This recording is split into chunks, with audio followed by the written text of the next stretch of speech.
an opening prayer. Please to the next slide. So we begin with an opening prayer, which is actually the recitation of the Nigerian national anthem, this third stanza. So here we begin. O God of all creation, grant this our one request. Help us to build a nation where no man is oppressed, and so with peace and plenty, Nigeria may be blessed. Thank you very much. So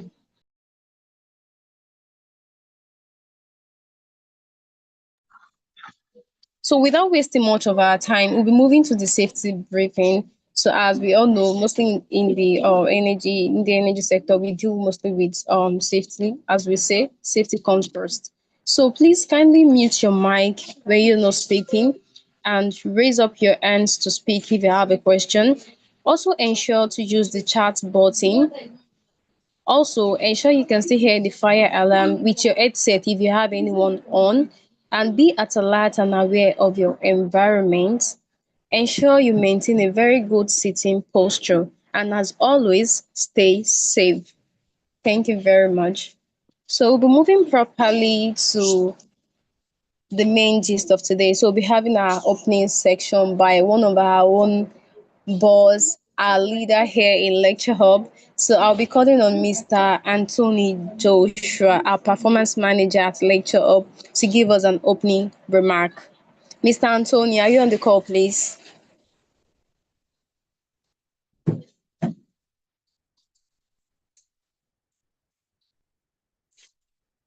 Mr. Anthony, are you there?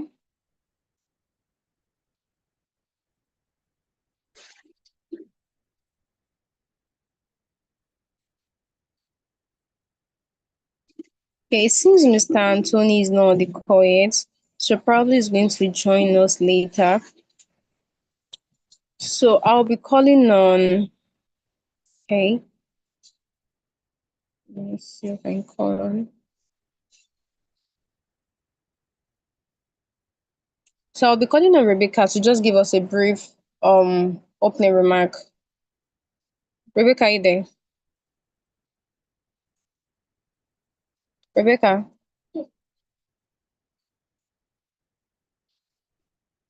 Okay. Okay, Abraham is on the call. So I'll be calling on Abraham to actually give us a brief opening remark. Abraham, yeah, do I there?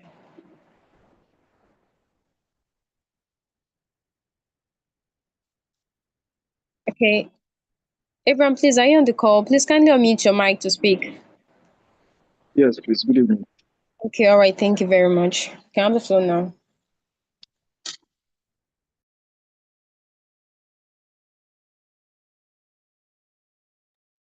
Okay. On behalf of the Lecture Hub team, I'd like to welcome everyone on the call to this special occasion, and I commend the mentees for reaching this far, and commend the whole team for their whole support throughout the whole program.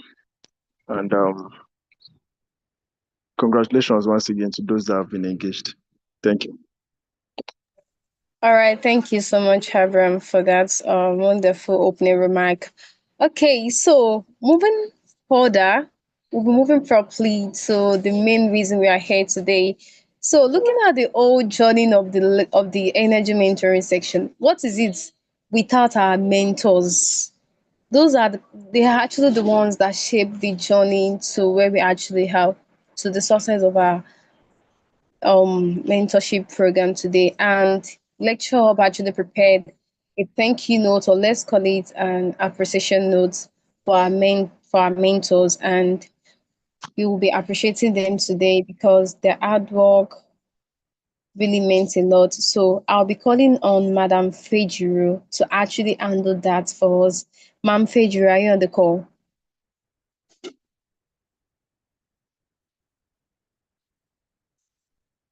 Ma'am Fejuru, are you there, please? Appreciating them today because they are. Can I have the floor now, ma'am? Okay, can you hear me? Are you on the call? Yes, I can hear you loud and clear.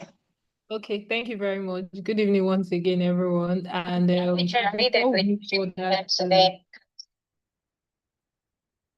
sorry, give You're me a allowed to minute. go now.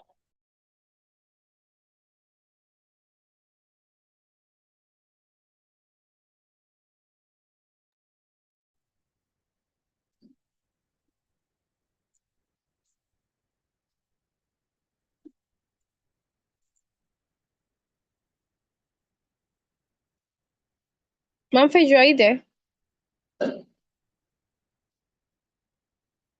Yeah, yes, sorry, I needed to turn off the live stream from my own Oh, end so it doesn't interrupt me.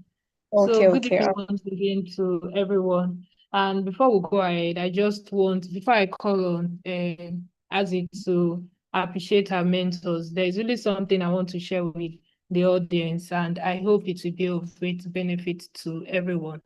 So for Lecture Hub, we have been doing this program for the past, let me say past 3 years now, because we are done with this one.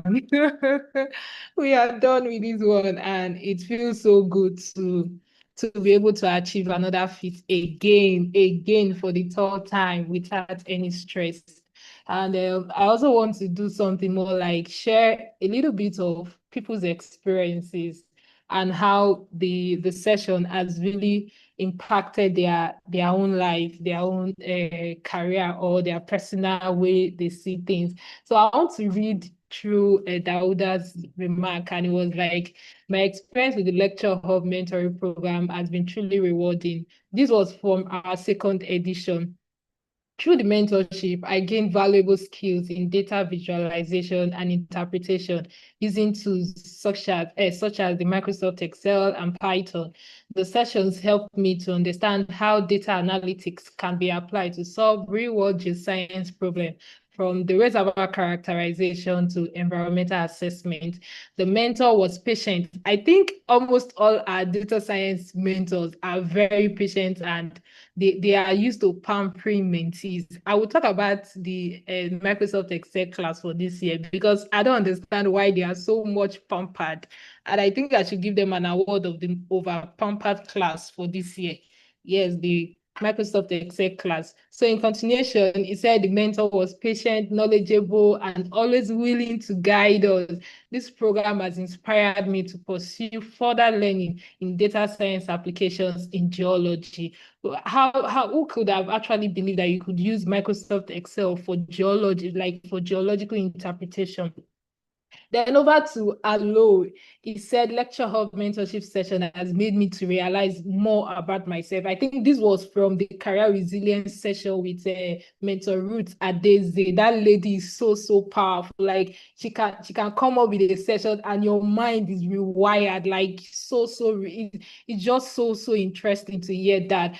Then from Deborah, from the seismic data acquisition and interpretation class, she was like, we would love to say that participating in this seismic mentoring program has been an eye-opening and transformative experience for me. I've not only gained deeper technical knowledge in seismic interpretation, but also practical skills in understanding seismic session, identifying horizons and faults. This mentorship improved my confidence, discipline, and curiosity as a growing geophysicist.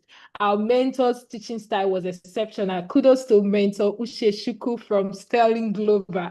Like that mentor is his notes were so robust, like just it was company standard, like industry standard of teaching.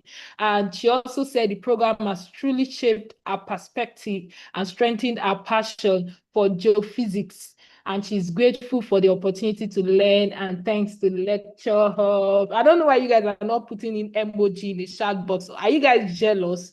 Is it because your face is not here? It's because you decided not to go ahead with the program. Now that is why your face is not here. Yes, let me say it. Then I'll be moving over to Jonathan. Jonathan is the supervisor for the what do they call it now? Introduction to Oil and Gas. Jonathan is one of our best students as of last year program.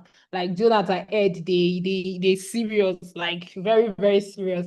So Jonathan said over the past 2 years, he has been actively seeking for opportunities to deepen his knowledge and position himself for success in the evolving energy, oil and gas industry by enrolling in various relevant courses and programs. When he discovered the Lecture Hub mentoring program, he immediately applied. Like somebody sent us an email that it was around 11:59 p.m. that when the person wanted to put in the last question, that was when the form closed out against the person. I was like, what can I do? There is nothing I can do. It has closed. It has closed. And Jonathan was like, it was an impressive caliber of mentors, and he was excited to be part of the project management. Project management won our competition last year. I'm so eager for this year. I want to know who will win this year. Oh, then from the onset, the program exceeded my expectations. The excellent communication channel. I don't know why Jonathan is making us blush. Structured organization and thorough onboarding session heightened my enthusiasm compared to other programs I had participated in previously. Inspired by their experience, I volunteered to serve as a moderator for my class. Like, we also build leadership here. It's not just come and like, we build leadership. I think Matilda was in the office the last time she came around, and she was speaking with one of our person from the Microsoft X. I just asked her, do you know the person? She said, no, you don't know the person. Yet they already network, they already knew how to place their data, how to work together. Like, that is what we are here for. Then he said each session from the first to the last was insightful and enriching. Their mentor is Mr. Anthony from Ajivi Energy. Mr. Anthony is so robust. He said his mentor did an exceptional job providing a well-structured scheme that ensured the program was organized and effective. He brought in professional colleagues. The same thing he did again this year. Oh God, please let's put our hands together for Mr. Anthony. And he covered topics that aligned with their expertise, enhancing their learning experience. A highlight of the program was the Capstone project titled Construction of an Oil Pipeline from Escravos to WRPC. Their project was so massive. If I had money, I would have given them 3 million naira to go and do that project. Even 3 million naira would not be enough, right? So he said, as Lecture Hub Capstone project competition, this experience was invaluable. I gained significant knowledge both as a mentee and as a moderator. Overall, I acquired essential skills in project management, teamwork, communication, and I'm grateful for the opportunity to participate in such a transformative program. The insights and connections I gained will undoubtedly serve me well in my future endeavors in the energy industry. Thank you so much, Jonathan, for writing us a love letter. And I'll be going over to Shioma. Yes, Shioma will be surprised her face is here, but I'm sorry, I had to collect the information from her last year archive. And she said she learned the act of investing. She was from the early career financial planning. And we got our mentor from Falcon, right? Yes, from Falcon, and she's a business, like more like an accountant from like, let me just say, a direct accountant in the energy industry. So Shoma said she learned the act of investing and she's now practicing it. For those of you that bought Seplat shares last year, you will know that shares now has double more. Hey God, oh. This would help me in my career, and I'm so proud of it. Thank you so much, Shoma, for your feedback. And to the last one, I think this is the last one. To the last one, we have James. James was like, it was a huge success being part of the HSC Competency Development Mentorship session of Lecture Hub Energy Mentoring Circle 2.0. Mr. Ahmed is the mentor for HSC and is a process engineer at Egbin Power PLC. He said Mr. Ahmed, our mentor, shared immersively from his wealth of experience as an HSC professional in the energy sector.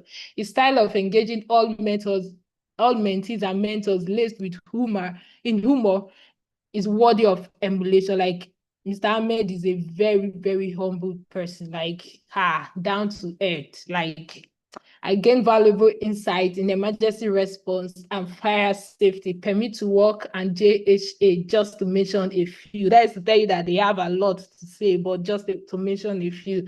Then the style of engaging, like the saying, learning is continuous, came into fruition. I thought I was well abreast in HSC concept, but the mentorship session was an open be involved in continuous professional development at any level. I want to appreciate Ogenefejo Ogulaga. I want to also appreciate Lecture Hub. I want to appreciate our team for the high impact. It is a generous act to come up with this idea to selflessly bridge the gap between energy industry professionals and upcoming energy industry professionals.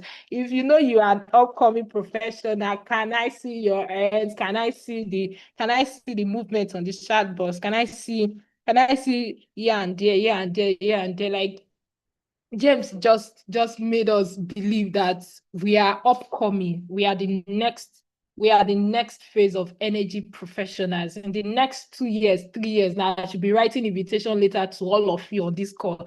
We are running our next mentoring session. So please come and be our mentor. You not go like if you go like let me know. By next month or next year now, we'll be like, this person have joined this company. He's not a big boy. Let's write to the person. And the person will be like, okay, yes, I'm free, I'm this.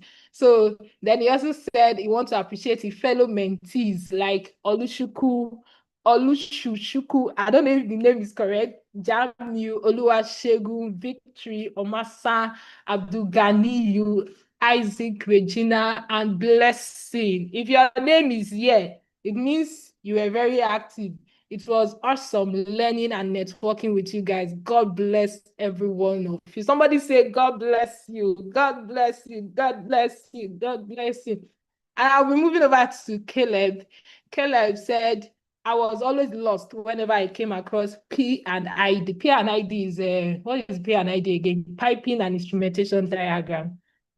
And since my first internship, I yearned to study it more and gain certifications, but alas, the finances was above my power until I came across Lecture Hub. Tell somebody to tell somebody about Lecture Hub, but you are not the only person to benefit from it, you know?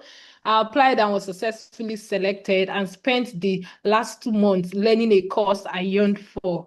I'm really glad for this opportunity, and I would like to say a big thank you to the entire Lecture Hub family. Lecture Hub is a family. We are not an e-learning platform that doesn't care. We are an hybrid learning platform. We are a big, big family, and I aim to live as an exemplary alumni of the Lecture Hub family while volunteering as a way to show my gratitude. Caleb actually was one of our admin for this year's mentoring, and he is very, very effective. I'm moving to the very final one. Our best girl, our best girl. We have Victory, we have Precious for project management. Like these ladies were top notch, like fire.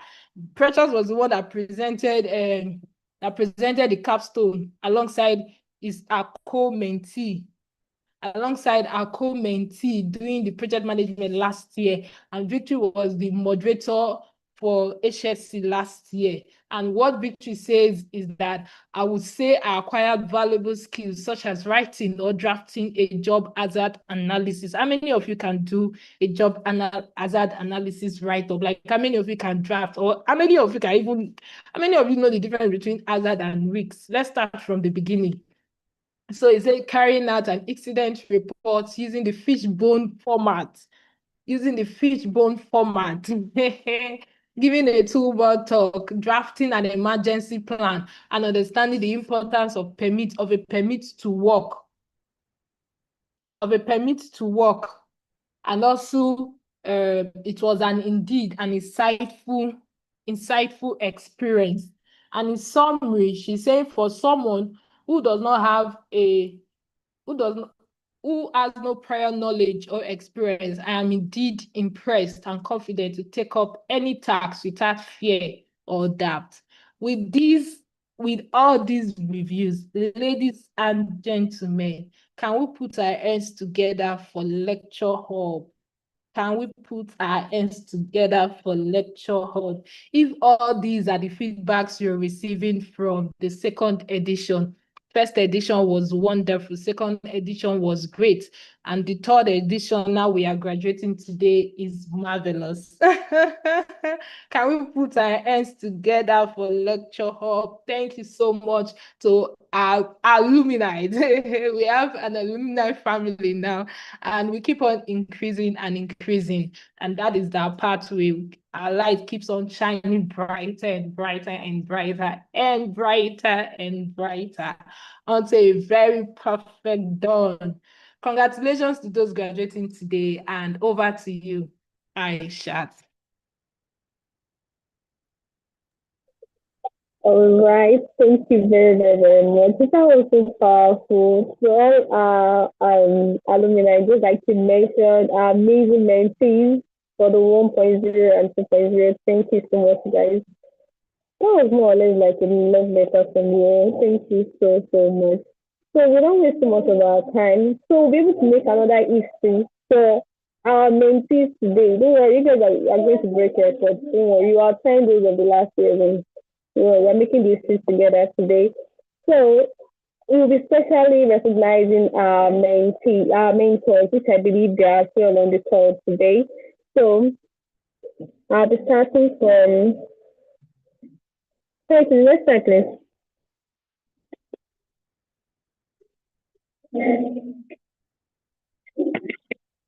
Can you hear me? Yeah, I can hear you, but your voice is a little bit inside. Okay.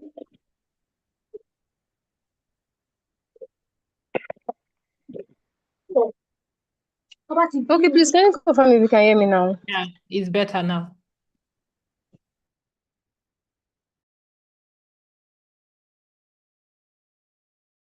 Okay. So we're starting with the recognition of our mentors. So we'll begin with Mr. Franklin Shidera Obika. So we have a special appreciation note for him today. So thank you to our dear mentor, Mr. Hello, Franklin Aishat. Shidera Obika. Yes, ma'am. Can you hear me? Yeah, I can hear you, ma'am. Okay, I think Azi is on the call now, so you can take the appreciation. Oh, who is on the call now? Azi is on the call. Can you see my screen? Yes. Yes, you can call on Okay. it. Okay. All right, no problem. Okay, so we'll be calling on Mr. Azi Somtochukwu, who is actually the longest standing member here at Lecture Hub. This is a special recognition moment for you, Mr. Azi. I hope you're on the call. Thank you so much for standing by Lecture Hub. We actually recognize and we notice your effort, your dedication to Lectures Hub program, most especially when it comes to um our mentorship program. So, Mr. Azi, are you on the call, please? Hello, good evening. Hello, Mr. Azi. Okay, thank you very much. So please, you'll be taking through the mentors recognition. Okay, thank you so much, Aisha, for that. Good evening, Sir, please can everybody. hear you clearly. Hello. Can you hear me? Your voice is actually not loud enough. But can you hear me now? Okay, I think it's fair. Okay. So, good evening, everybody. Good evening, the mentors. Good evening to the mentees, and also a special greetings to Fejiro for organizing this wonderful program. And I believe that we all know that, particularly the people that have given us, enough testimony to testify about the programs are our mentors here. And it's really, really an impressive one, particularly for me, you know, being also a person that have passed through lecture hub energy mentorship cycle. So it was really a wonderful experience for me that time. And coupled with what I'm hearing now, I can say that we've given it 100% streak all the 3 years that we've done this program. And it's It's all going to thanks. use all of these things that you guys are doing. Yeah. Hello. Oh, sorry. Go on, please.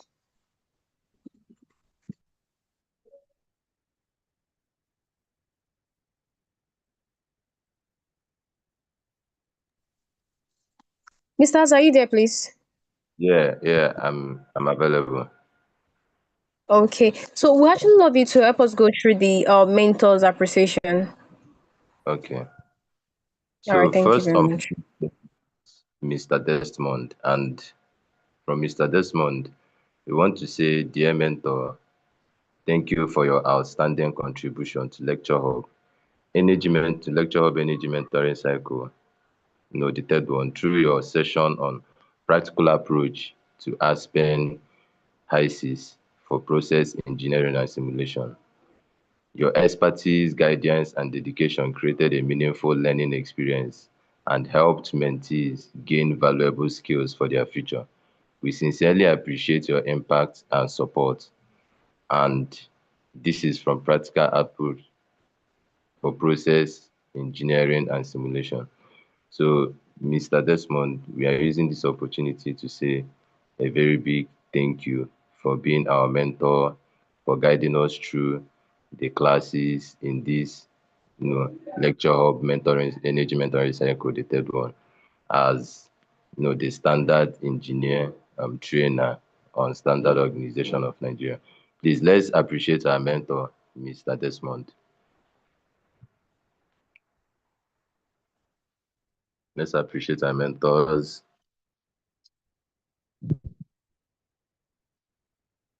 Okay, moving ahead, the Hello, second, yeah, sorry to interrupt you. I wanted to confirm if Mr. Desmond could actually just give us a shout out or to his mentees, like since he may not really like me like that, maybe he loves his mentee. Maybe you want to give a shout out to his mentees.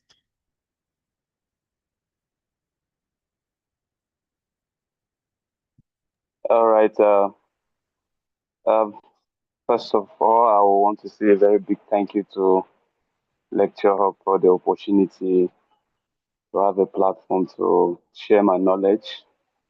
And I mean, it was a time for doubts, or should I say, I doubted um, participating in the mentorship program as a mentor. However, it was a nice moment for me to reflect on my skill and also myself get deeper into it. And I mean, with what I've seen, I really want to be, part of the class once again and once again and once again. So, and to the mentees for the class, practical approach to Aspen ICs for process engineering and simulation. I want to say thank you very much for every mentee over there that's really taking his our time to be under the class. And I mean, some moments of doubt and the rest, but they were there and they followed the class diligently. It shows that you are willing to learn, and it shows that what a lecture hub is giving out to you is really meaningful to you. Thank you for trusting lecture hub, and also thank you for our moderator, my president, President Dami, and also Jimon for the supervision. It was indeed a great moment, and thank you very much.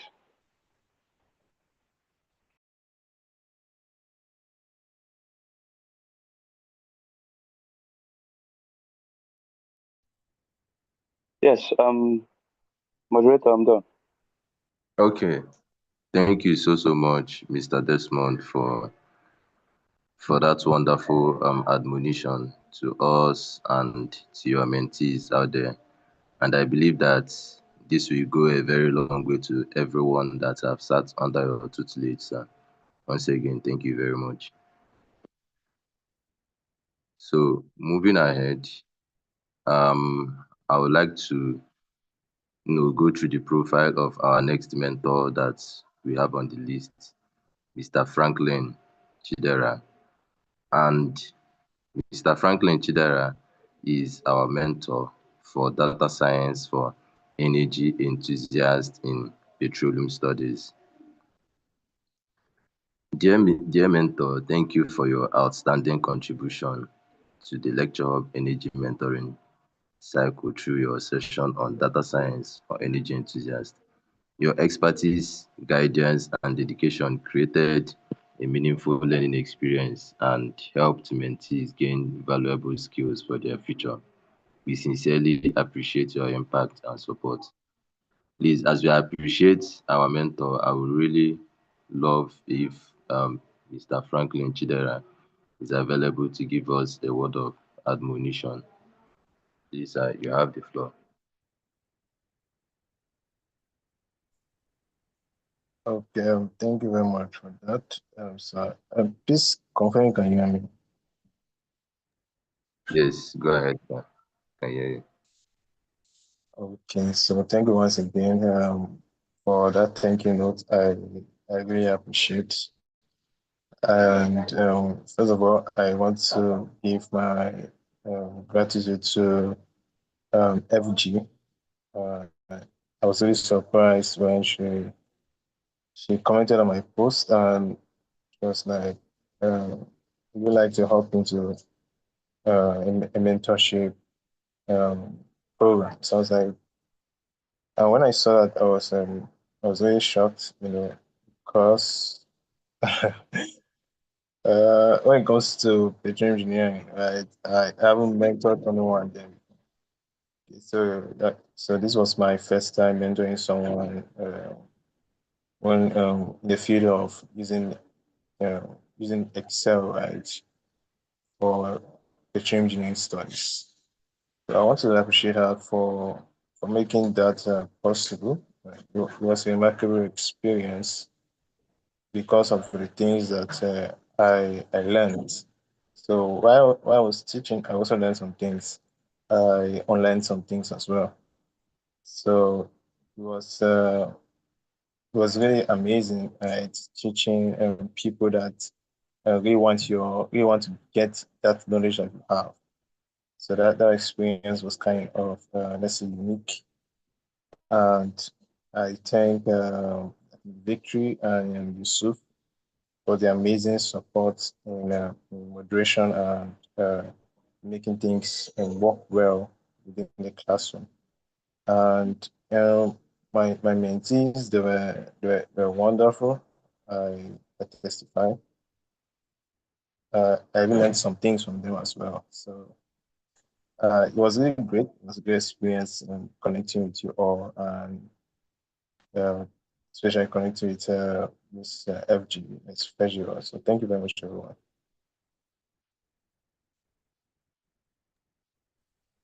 Wow. Wow, please, I don't know if I'm the only person that is, all excited, but let's appreciate our mentor. Let's appreciate our mentor.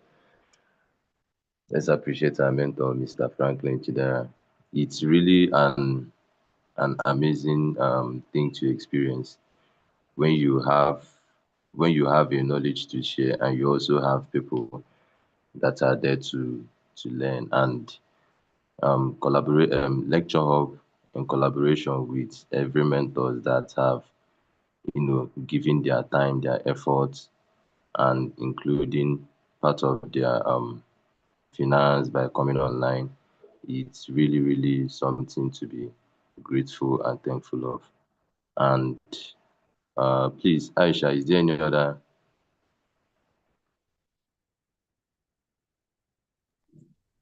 Yes, there is. Okay. You can go on now. Okay, okay, okay. Thank you. Okay. So I mean, here in Lecture Hub, we are all versatile, and that is one thing I love about our platform. From project management to data science and you know um everything that includes petroleum studies. So on our next list, we have Mr. Ofulwe Anthony.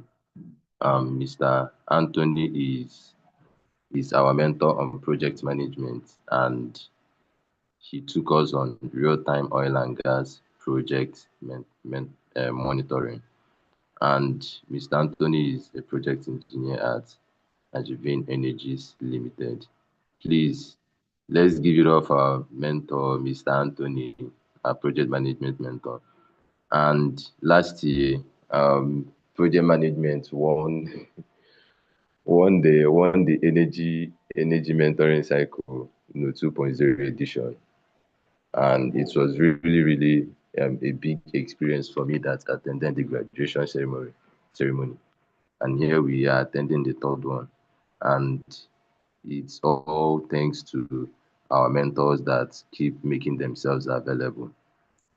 Um, Dear mentor, thank you for your outstanding contribution to Lecture Hub Energy Mentoring Cycle 3.0 through your session on project management, real-time oil and gas project monitoring. Like, if you guys know what real-time oil and gas project monitoring means, you know that this is not just a small a small thing to learn. So it must be very tasking. And even for us to even learn it at our own level, it means that Mr. Anthony has also taken his time to break things down so that we can be able to get it. Um, your expertise, guidance, and dedication created a meaningful learning experience and helped mentees gain valuable skills for their future. We sincerely appreciate your impact and support. Please, Mr. Anthony, I believe that you are available with us. The floor is yours to give us a word of admonition to us and to your mentees too, sir. All right, so good evening, everyone. Please confirm you can hear me. Yes, we can hear you clearly. All right, so apologies for the background noise. I'm currently on transit.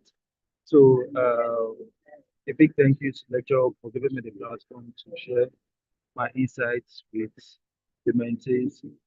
This year mentorship class was challenging and I could learn so many times. I had to shift in my class because I have an ongoing project meeting while at the field.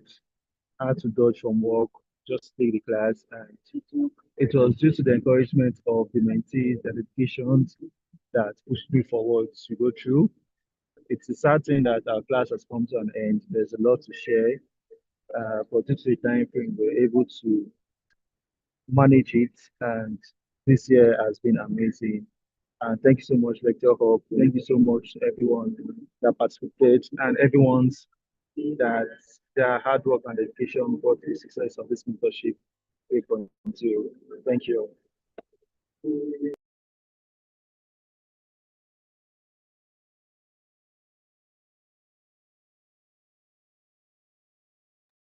Wow, thanks so much, Mr. Anthony. And it's really, really encouraging how you have, put in your time, your efforts, and even sacrifice in one or two occasions to make sure that these classes hold and the mentees also get what they are supposed to learn. And we really, really appreciate you. And we say a very big thank you, sir. Please, let's give it up for our mentor, Mr. Anthony, once again.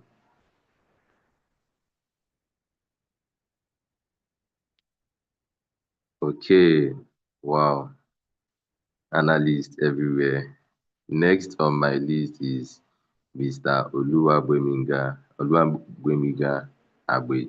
sorry if I don't pronounce it well. Mr. Oluwa is an energy data analyst, and he took us on Excel applications in energy, data studies, and analysis. Man, I would really say that the way we are going with analysis, data analytical course here at Lecture Hub, we will soon have, a community of data science and data analysts here. And um, okay, thank you for your outstanding contribution to Lecture Hub, Mr. Olua, on MS Excel application in energy data studies analysis. Your expertise, guidance, and dedication created a meaningful learning experience, and it has helped us mentees gain valuable skills for our future. We sincerely appreciate your impact and support. Please, Mr. Olua, I believe that you are here on the call with us. We really appreciate you if you give us a word of admonition to your mentees and to everyone at Lecture Hub, sir.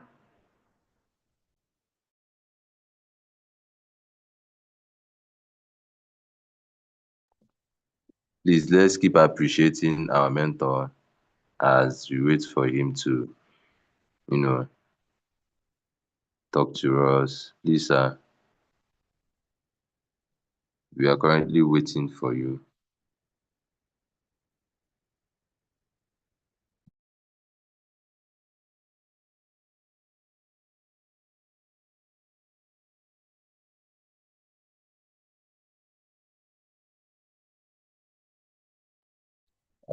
Okay. Uh, please, if Mr. Olua is not currently available with us, Aisha, I don't know. The floor is yours.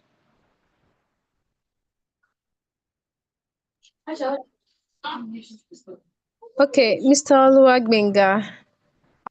Okay, I don't think he's on the call yet. So probably he's going to join us as we proceed. Okay, thank you very much, Mr. Azi. So that was great. Thank you so much. Really appreciate you. Are you done with the appreciation?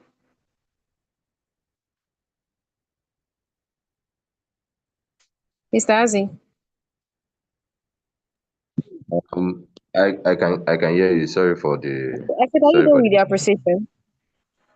No, no. I thought that we are done because there should be more images coming up, but I can currently see my screen and Okay, I think we we have still have we have Miss Golaga left. So please let's try. So let's actually appreciate our amazing founder and mentor too. Please let's appreciate that. You can go on. Thank you. Okay. Thank you very very much for that wonderful opportunity. The next on my list is Miss Golara Ogenefejiro, and oh God, I will really say that this is something that gives me like memories, and just from where we've started and how things have gone, and the resilience, the ideas, and the dreams that people have dreamt and also make it come true. And Miss Fejiro, as I call her, is a petroleum engineer and also the founder of Lecture Hub. Please, let's appreciate our mentor. Let's appreciate our mentor. Let's appreciate our mentor. In this energy mentoring circle 3.0, she was, our mentor, tutoring us on introduction to the oil and gas industry. Focusing on overview of exploration, drilling, production, and marketing. Wow, wow, this is a whole lot. Focusing on something that includes exploration, drilling, production, and marketing. It's a whole lot of task to carry out, and you know, someone that took this class, I believe the mentees really, really got values from what Mrs. Fejuro have given us. Please, let's keep appreciating her as I call on her thank you note. Uh, Dear mentor, Thank you for your outstanding contribution to Lecture Hub Energy Mentoring Cycle through your session on Introduction to the Oil and Gas Industry. Sorry, overview of exploration, drilling, production, and marketing. Your expertise, guidance, and dedication created a meaningful learning experience and helped mentees gain valuable skills for their future. And we sincerely appreciate your impact and support. Please, FG, if you are if you are currently online with us, you can take the floor to give us word of admonition. Thank Thank you you. very much. Please confirm you can hear me. Yes, very clear. Yeah, so thank you very much. Should I say to lecture her? Because I don't know what I want to say. But I think this year was a tough one for me because it was difficult to secure mentors this year. The majority had reached out to requested funding if I was going to pay them for them teaching, if I was going to pay them for them being available. So since I ran out of options, I had to sacrifice myself. So I sacrificed myself and it was really tough, like very tough. And thank God I had to shift all my classes to 9 p.m. because I'm a ninth person. And thanks to Mr. Thompson. Mr. Thompson was a very, very great co-mentor. Like he's the main mentor. I'm just there in case his own timing is not steady. I can easily manage and come in. Thank you so much, Lecture Hub. Thank you to all the mentees. This year, I had to do interview for them because I was tired of the exam method. So I did a critical interview for them. And I'm sure they must have been able to know that it's not only about the knowledge, it's also the expression of the knowledge is very important. Thank you so much. Over to you, Ati. Wow, thank you for that word. Um, you know, please, please let's appreciate FG. Let's appreciate our mentor, Fejiro. It's something that I don't know. I always feel excited whenever it comes to lecture because the vision and the dream that drives what we are doing and how we are growing and our trajectory has always been about impact and trying to make opportunities available for people that rarely get them. And so I really appreciate our mentor, Gola Ogenefejiro, for this wonderful one. Moving over to our next mentor, I would love to appreciate on behalf of Lecture Hub, the mentees and other mentors. We also appreciate Mr. Aleti Thompson. Mr. Thompson is a field engineer, at Crude Operation SIPCO. Please let's give it up for our mentor. Let's give it up for our mentor, Mr. Thompson. Let's give it up for our mentor, Mr. Thompson. We really appreciate your time, your effort, and your energy that you've given into teaching us the introduction to oil and gas, oil and gas industry, overview of exploration, drilling, production, and marketing. Please let's keep appreciating our mentor. Let's keep appreciating our mentor. And you can see the collaboration that we are having here, right? It's not just about um it's not just about feeling like, okay, I wouldn't be able to do this. Let me just let it slide. No, but from what I'm seeing here, I can see the collaboration between our mentor, Miss Fejiro, and also our mentor, Mr. Thompson. Collaborating to give a very good resource to all of our mentees. And we say, dear mentor, thank you for your outstanding contribution to Lecture Hub Energy Mentoring Cycle through your session on Introduction to Oil and Gas Industry, overview of exploration, drilling, production, and marketing. Your expertise, guidance, and dedication created a meaningful learning experience and helped mentees gain valuable skills for their future. We sincerely appreciate your impact and support, sir. Without wasting much time, please, Mr. Thompson, if you are currently on the call with us, we would love you to give us, word of advice to your mentors, to your mentees, and to everyone at Lecture Hub, sir. Thank you. The floor is yours. All right, good evening, everyone. Can we all hear me? Very well, sir. We can hear you. Oh, okay, okay. All right.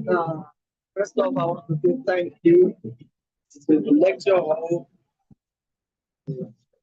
mentors, and to the mentees. You guys are the best. I really want to big thanks for even calling me to take classes and honor to part what that is not doing that much of practicing. I appreciate for others. So I want to really say thank you very much.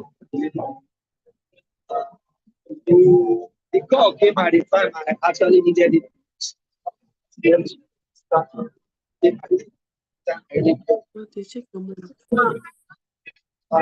to the mentees, I love you guys. I love you guys. Uh, really. And also, doesn't end here. Not only to the mentees of my class, but doesn't end here. Doesn't end here. It's anyway on the personality, trying to just reach out. I see something like dirty rabbit said, let your just family, family,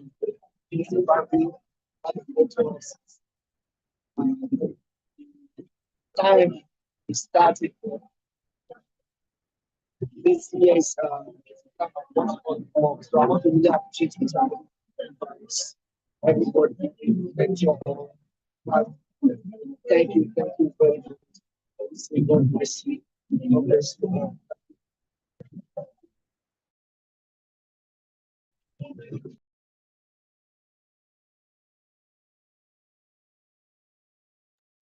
Thank you so much, sir, for that kind words. And from your own end, I believe that you've given a very big dedication to be here with us, and we really appreciate your time and your efforts, even down to when the mentoring cycle is ending.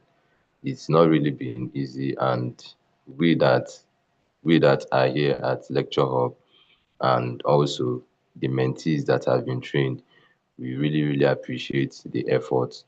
And we also believe that this also sets the pace for collaboration between the mentees and the mentors, right? Because from constant practice and from constant learning, I believe we also keep collaborating on projects, and keep the learning process, keeping it going. So thanks so much for that. And I really want to use this opportunity to appreciate Lecture Hub for everything that they've been doing, the management, the volunteers, and also the mentees. Thank you so much, guys, for being amazing. Aisha, floor is yours. All right. Thank you so much, Mr. Aziz Mtochuku, for taking that section. That was amazing. And to all our mentors that we actually appreciated, we love you guys. Thank you. Thank you once again for answering our call when we actually called on you guys. Thank you so much for not hesitating. And just like Miss Fajir said, securing mentor for this mentoring section was quite difficult and hard, but we thank our mentors for being available and answering our call. Thank you very much once again. So moving on to the photograph section. So I want to have just a quick photo of us on the call. So please kindly turn on your camera and make sure you smile. I want to see our beautiful smiles. That your beautiful face. So ensure to smile and let's take a photo of it, of all of us. Thank you.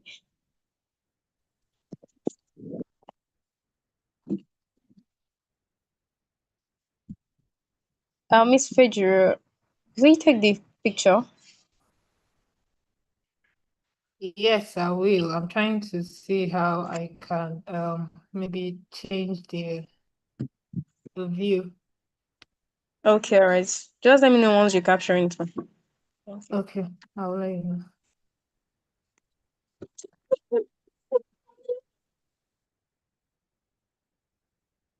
Okay, so please do it to turn on your camera. You guys are looking good. Is it because of the competition? I can't wait for some people.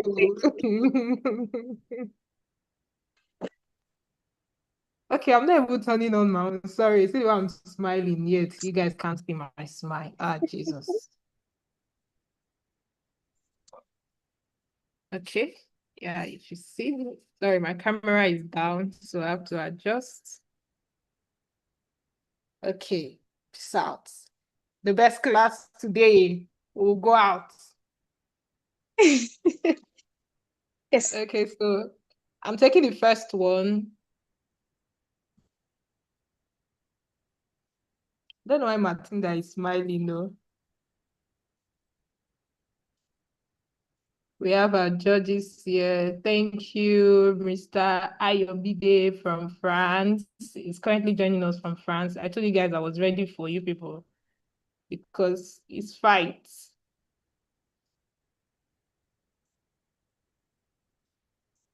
Okay, I've taken two now. I want to take the last one. Okay.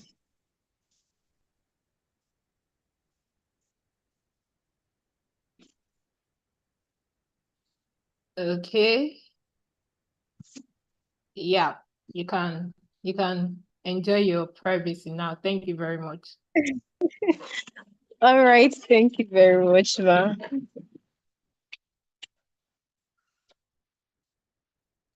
Okay.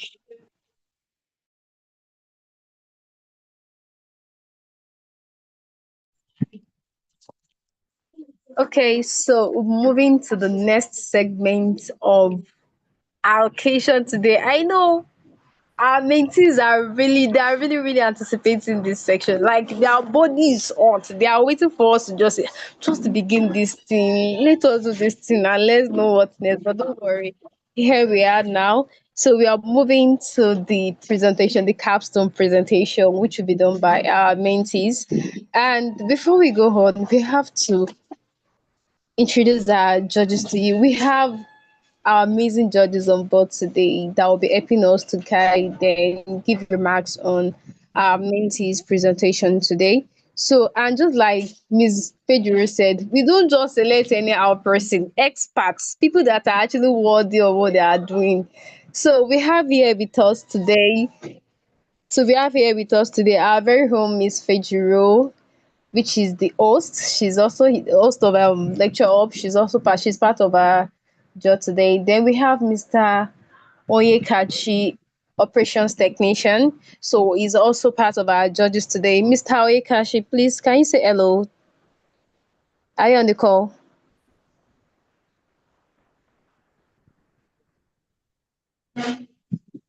Mr. Oyekachi, are you there, please? I think he's yet. I will just drop him a message now. Okay, all right, no problem. So we have another amazing judge here with us, Mr. Abdul Malik Ajibade, a reservoir engineer at Lab at France. I think he's the judge from France that we brought all the way for France. Look at the seas and the oceans that we left before bringing them up to Nigeria here. Mr. Abdul Malik, are you on the call, please?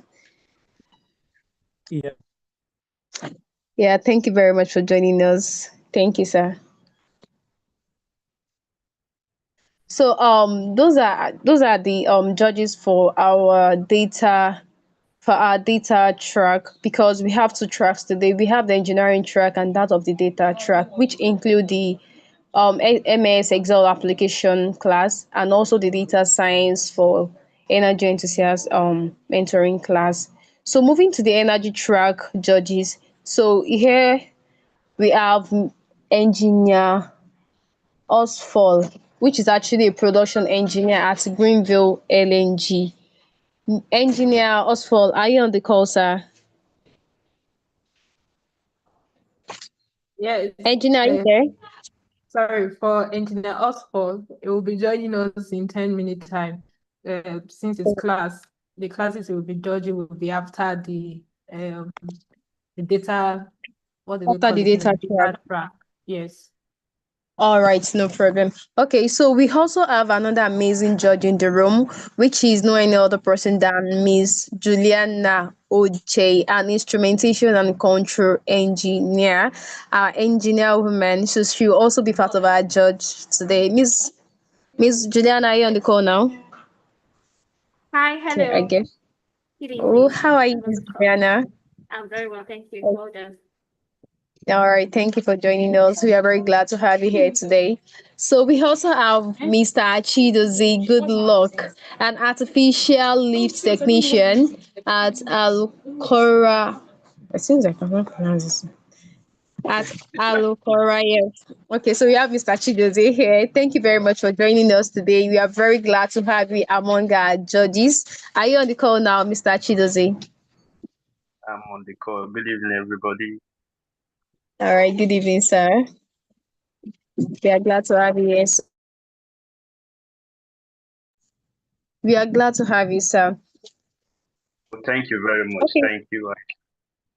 Yes, sir. You're welcome, sir. So, beginning properly, we'll be moving to the first track of the capstone presentation, which is for the data track. Which is for the data track.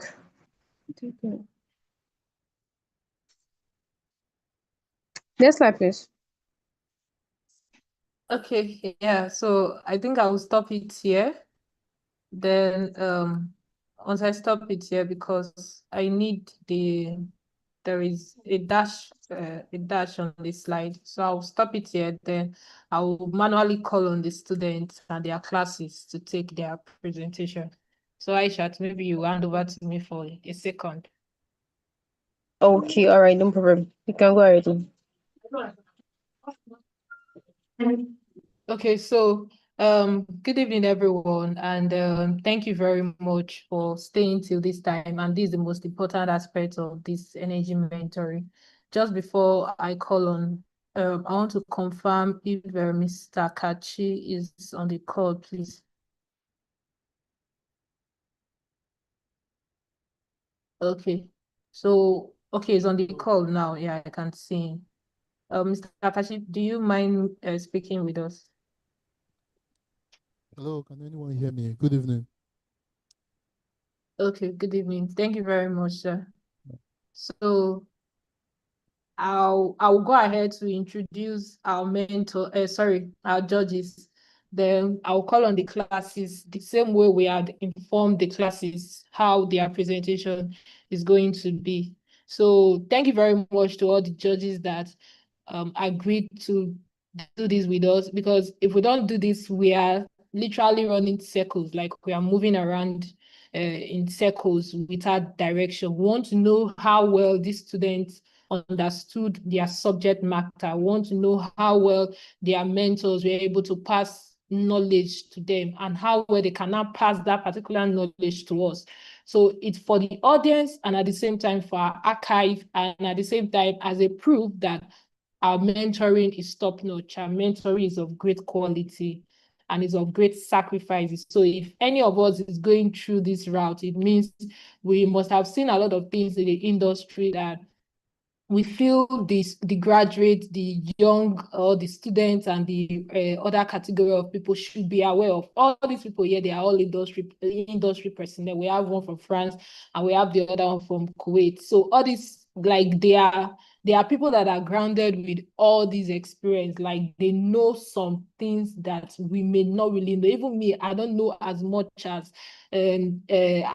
much in some area. I only know my own field, and that is one thing about life. So, but if you have the opportunity to know about other aspects of the industry, it's also interesting.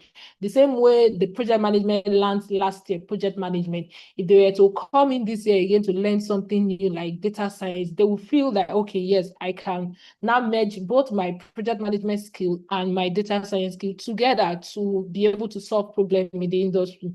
And thank you, Kashi, for joining us. And Ajibade, sorry, I had to pull you out. I didn't even take permission. I did not bother because you must come.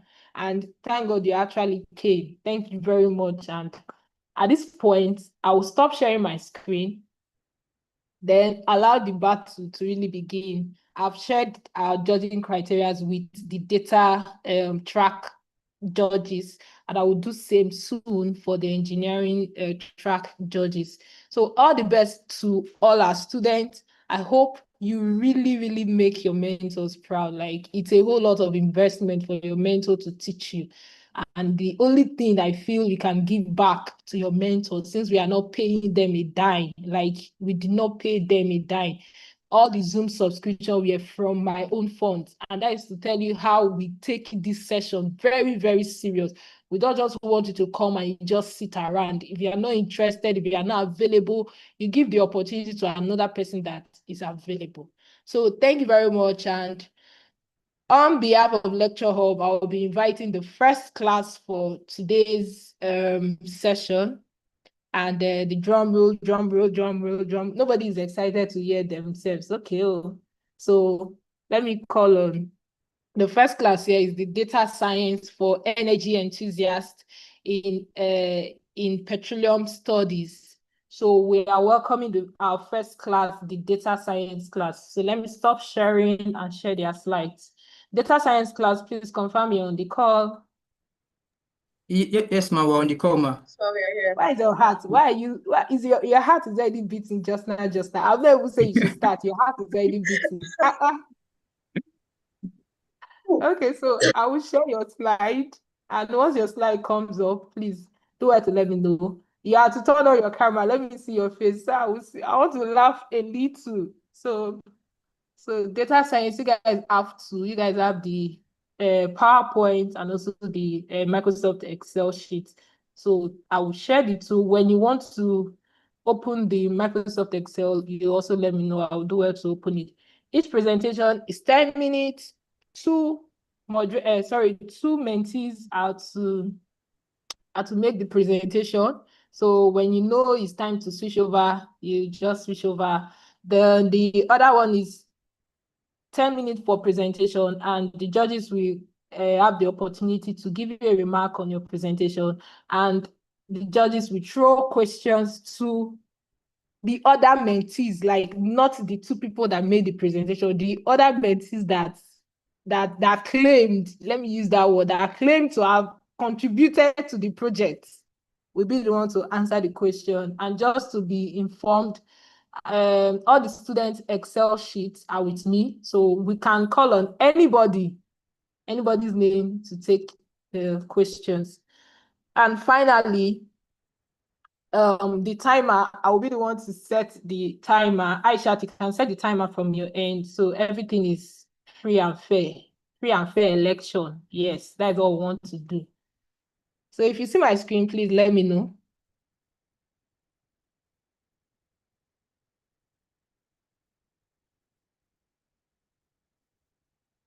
Can you see my screen? Yeah. Yes, I can. It's on now. What is it showing? Okay, yeah. Okay, I can Data see it now. science. Okay. Okay. So let me pin the people that will be making the presentation, so their face will be on the slide. Please, can you unmute your mic so I can speak? I can easily identify who is speaking.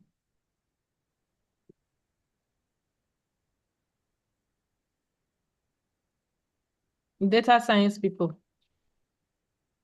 Yes, ma'am. You're here.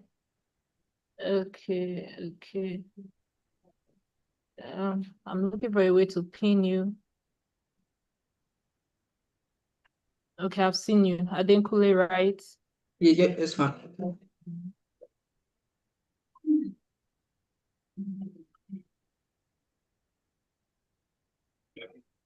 So I will spotlight for everyone. Then I will spotlight the other lady for everyone. Okay, yeah, so we are good to go. At this point, I'll mute my mic. Then once you want to go to the next slide, you just say next slide. I will follow your flow. So Aisha, are you ready with the timer? Yes, I am ready, ma. Okay, so I'll leave the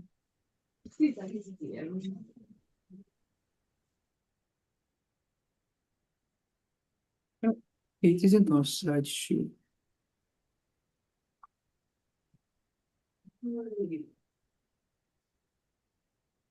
Is he on slideshow now? No, No. ma. No, it's not on slideshow.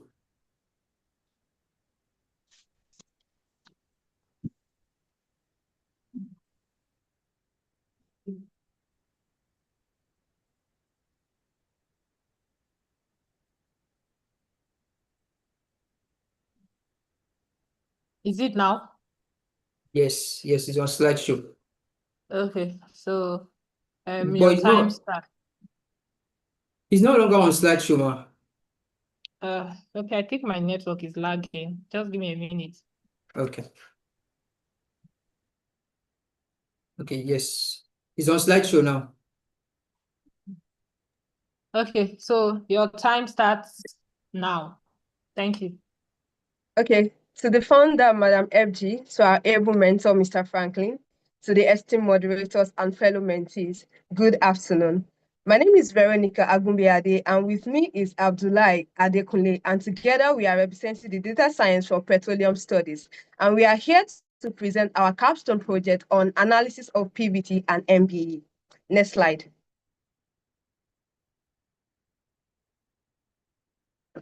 Next slide.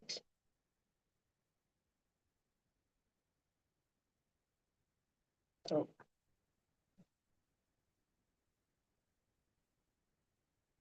here is our table of contents. Next slide.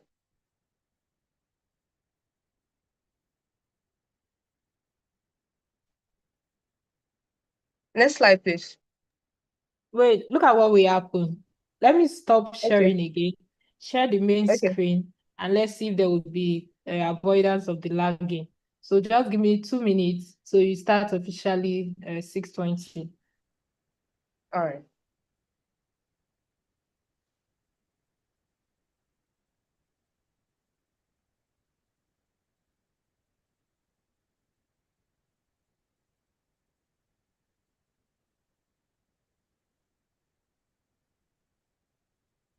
Okay, can you see my screen? Not yet.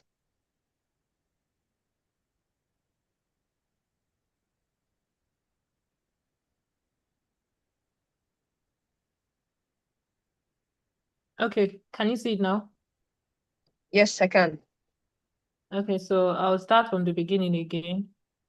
All right. Is it okay now? It's not yet at the beginning. Okay, a minute. All right, it's there now. I don't know why this stuff is lagging. Okay. Okay, for any It's there lag now. you receive, please do just like a request to all the judges. For any lag you receive, it's from our own end, please. But we'll also test your presentation without this presentation slides. Thank you. Okay. Can I start again? Can I start now? Yes, you may proceed. All right. To the founder, Miss MG, Madam FG, and our able mentor, Mr. Franklin, to the esteemed moderators and the fellow mentees, good evening. I'm Veronica Agumbiade, and with me is Abdulmalik Adekunle, and together we are representing the Data Science for Petroleum Studies Group, and we are here to present our capstone project on the analysis of PVT and MBE. Next slide, please.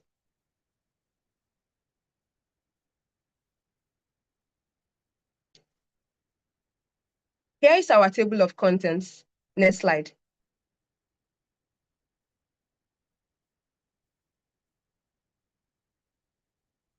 Next slide, please.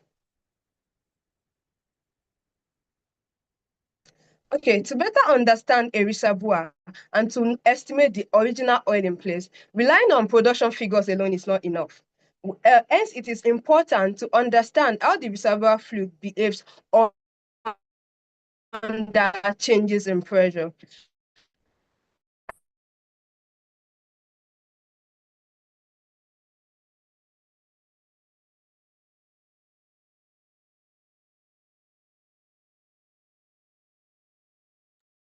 Hello, Veronica, can you hear me? I And think that's where the we get to estimate, give us estimation of the possible oil liberation, gas expansion, and gas liberation within a reservoir.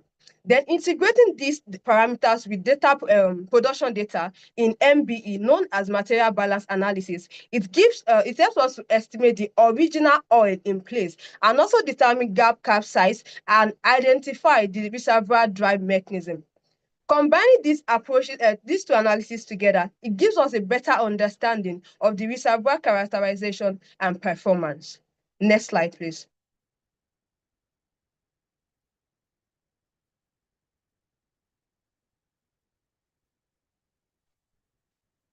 Next slide. Okay, here is our table of data for PVT. We have the flash expansion data where we got our bubble point pressure at pressure of 3,330. Then we also have our differential liberation data at the side. Next slide, please.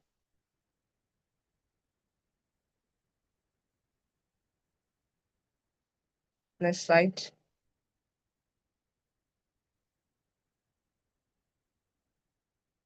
Also, we have the table for separation flash experiment. At this point, in this table, we got our shrinkage factor and also our GOR oil solution at the optimum condition. And lastly, we have the table for production data by the side. And here is our methodology flow from PVT analysis down to MBE, where we use the data aforementioned to calculate our parameters, of which we plot each one against pressure, and down to the integrating with production data and to get also plotting the values from the MBE down to the linearization of the gas drive. Next slide, please.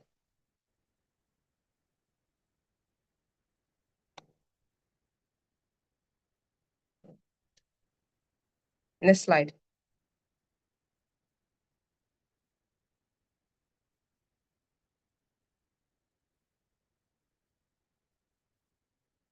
Next slide, please. Veronica. Yes, ma'am. Not to be the cause of anything. Just give me, I think you've used 4 minutes of your time. So allow me to switch to another device so it can flow swiftly. Oh, okay.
Okay, so once my other screen comes up, please do have to let me know. All right, ma'am.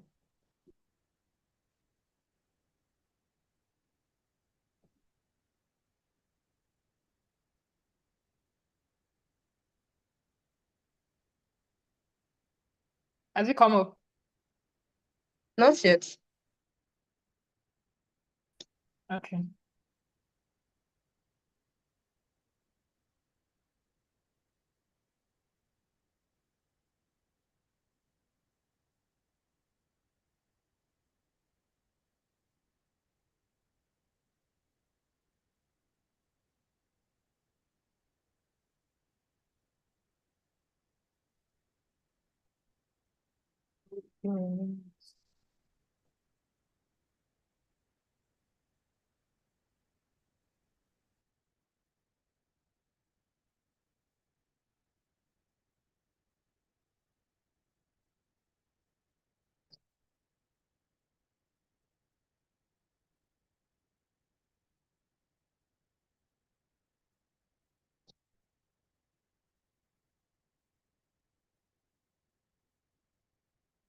Okay, so I just switched and let me share my screen. So let's see if yours will come up.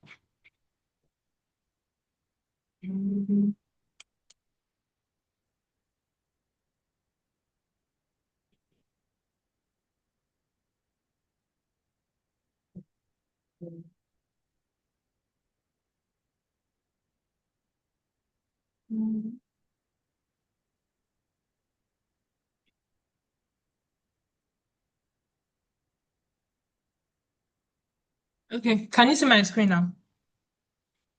It's still rolling. Okay. All right, I can see it now. Okay, so we were at slide, I think slide 4. So I'll fast forward to the slide you were. Is it moving faster? Is it okay? Yes, it's moving faster. Okay, so No, move to the next slide, please. okay, ma. Yes, ma. And next one. The result. Yes, thank you. So here is the result of our Use your PVT 6 analysis. minutes now. With the formula that we use to calculate it at the side, we have our BO, RS, and BG respectively. Next slide, please.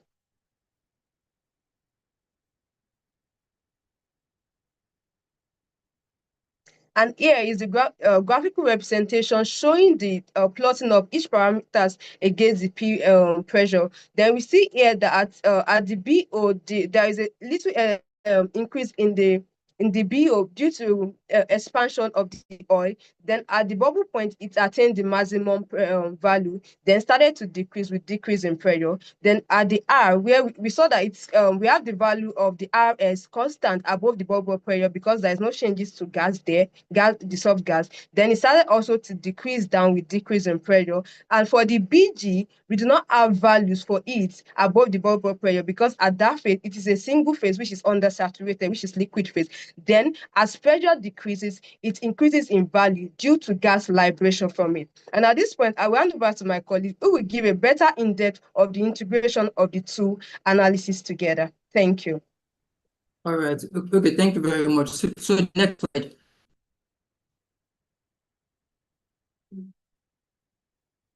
Please, is the next slide.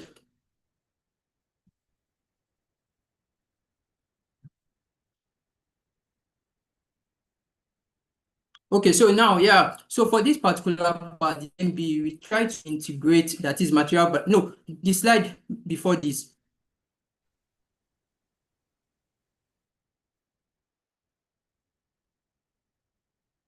I think this is the slide before the next one. Should I still go back? Yes, yes. Is this No, particular this one? slide. Is this slide? It's okay, yeah.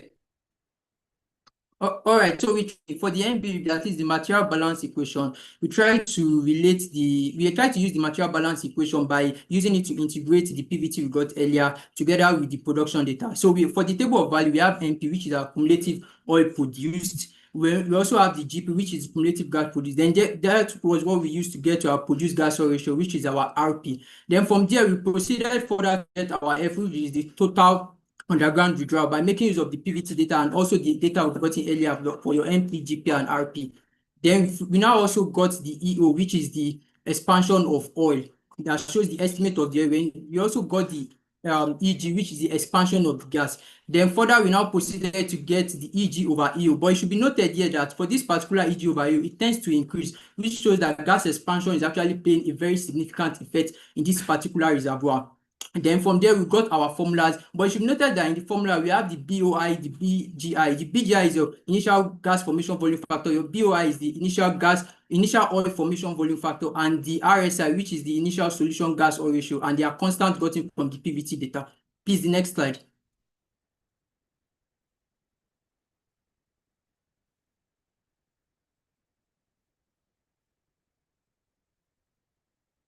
Okay, so yeah, using those data we got earlier, we tried to get our MBE plot, which is the material balance equation plot. So from there, we got a linear plot, and this linear plot actually, so if you look at it, we have y equals 51.502x plus 128.3, which is like the equation of a straight line. And we got the linear plot, which suggests that the assumption that the reservoir behaves like a tank model is actually true. Then further, we got our intercept of the oil initially in place as 128.38 STB, which shows the estimate of the oil. Then further, we got our slope from the graph we have. Then we now got our M, which is our gas cap ratio at 0.40. But this value shows that there's a moderate to strong gas cap present in the reservoir because of the value we actually got. Then from there, we got our gas initially in place at 74,398.391 SCOF. So this shows the estimate of the gas in this particular reservoir. And in conclusion, what we can conclude is that this particular reservoir itself, gas expansion is providing the major reservoir drive mechanism. And from there, we can conclude that this reservoir is solution gas driven. And also the increasing value of our RP and RAG actually suggests that. So yeah, for the discussion aspect, what we did here is after getting our calculation in our result, we tried to interpret the result in the engineering perspective. So for the PVT, we try to look at different fluid behavior as the pressure declines. For the BO, we actually saw that, okay, the BO, that is the formation volume factor, reached the maximum at the bubble point and tends to decrease actually, which shows that gas is actually evolving from this particular reservoir. Then from there, we got our RS, which is the solution gas oil ratio. And this shows that it tends to decline below the bubble point itself. That shows the presence of dissolved gas actually evolving out of the oil phase. Then from there, we also got our BG, which showed that it actually increased with decreasing pressure, which shows that gas expansion is providing a major reservoir drive mechanism in this particular reservoir. Then from there, we now proceed to our MB. So as I earlier mentioned, we got a linear plot for the MB itself, which validates the tank-like behavior of the reservoir. Then we also got our intercept, which shows the original oil in place that gives the estimate of the oil in place in the reservoir. Then also we got our M at 0.40 that concludes that there's a moderate to strong gas cap present actually in this reservoir. Then further, we got our gas initially in place at 79,398 SCOF.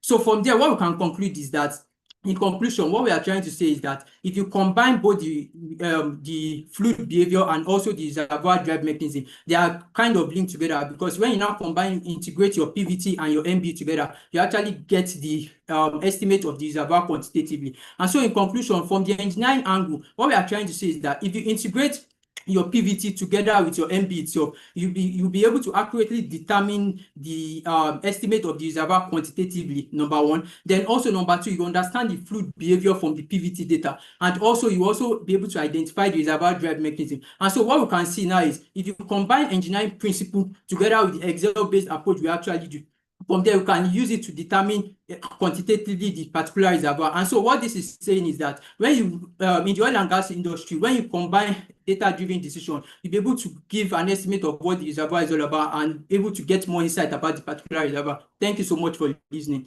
We would love to take your questions now.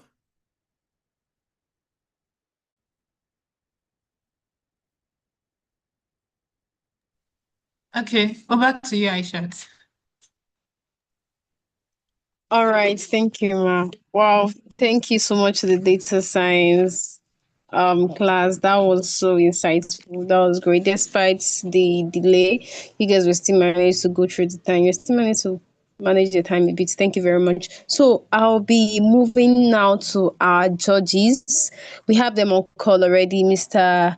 Oyedikachi. We have him on the call. Ms. Fidro is also there as well. So we have our judges here to actually give their feedback, their remark on this class presentation. Mr. Kachi, are you on the call now? Yes, I am. Yes, I am. Can you hear me? Yeah, I can hear you clearly. All right. Okay, so good evening, everyone. Thanks to the data science team, Veronica and Abdullah, for a wonderful presentation. I loved your presentation. It was really good. So, yeah, you guys were thorough with your work. You were able to explain in the short window that you had and the network connections, you were able to explain what you did properly. And yeah, it's really a really good job. But I just have a couple of suggestions, if I may. So first of all, I'm going to ask some questions to both of you. Um, we are not everybody is a data science person in this place, so they might not understand the acronyms that you guys used. And I saw a lot of acronyms in your slide, and I don't think there was any slide to explain what exactly they were. So I think that is something that maybe next time, I know that I didn't have enough time, but that's something that could be worked on. Are you guys with me? Yes, sir. I'm Yes, with you, sir. sir. We are with you, sir. I'm with you, sir. Okay. So do you have anything to say? It seems Abdullah wanted to say something. Oh, no. No, sir. No, sir. All right. So as I was saying, your work is really nice, very thorough.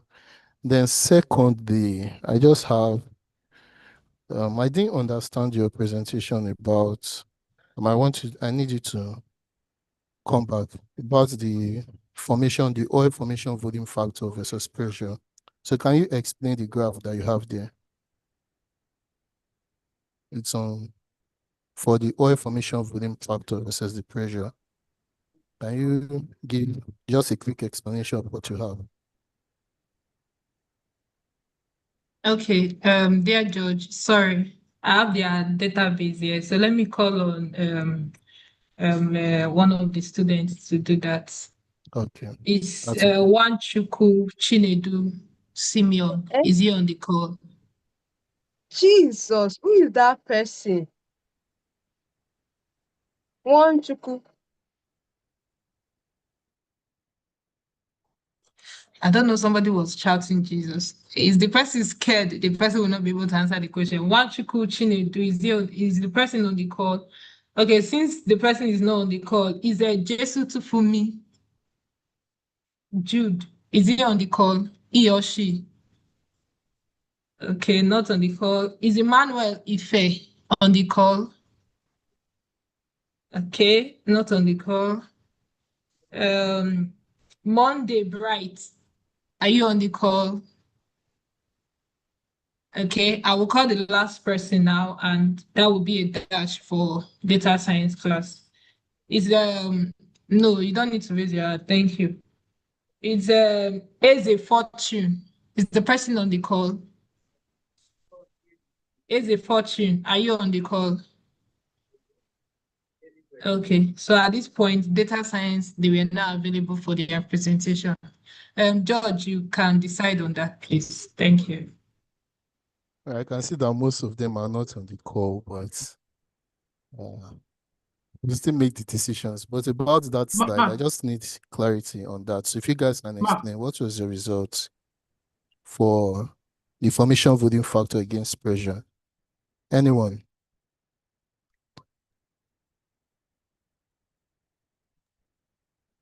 Is someone speaking? The other person you called, Eze Fortune, is on the call. They are indicated on the chat box. The last person you called, Okay. Eze Fortune, is on the call. Okay, here's a fortune. Please go ahead. We don't have enough time. Here's a fortune. You can go ahead.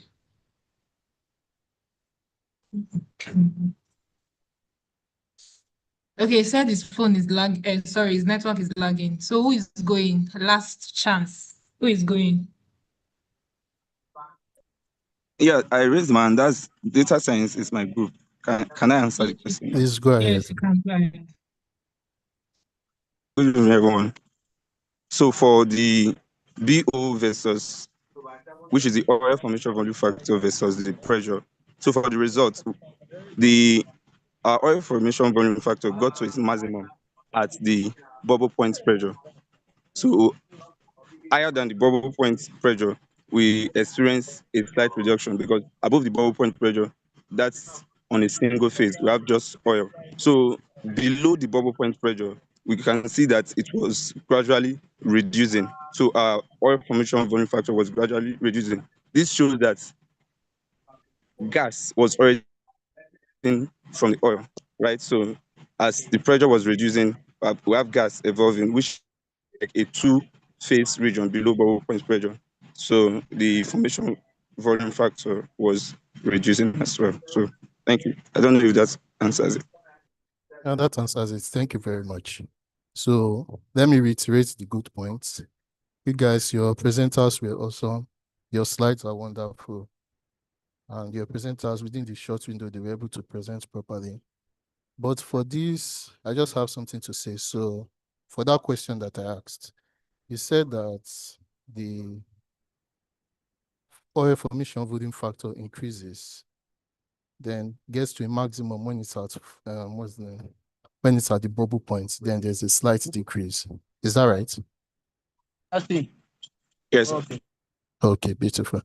So I think, in my opinion, I might be wrong, but it's the reverse. So the thing here is that you are going from the reservoir pressure, you are producing from reservoir pressure to the surface, or at least the reservoir goes from the reservoir pressure when it's first found, then maybe goes below bubble points, and after that to the surface pressure.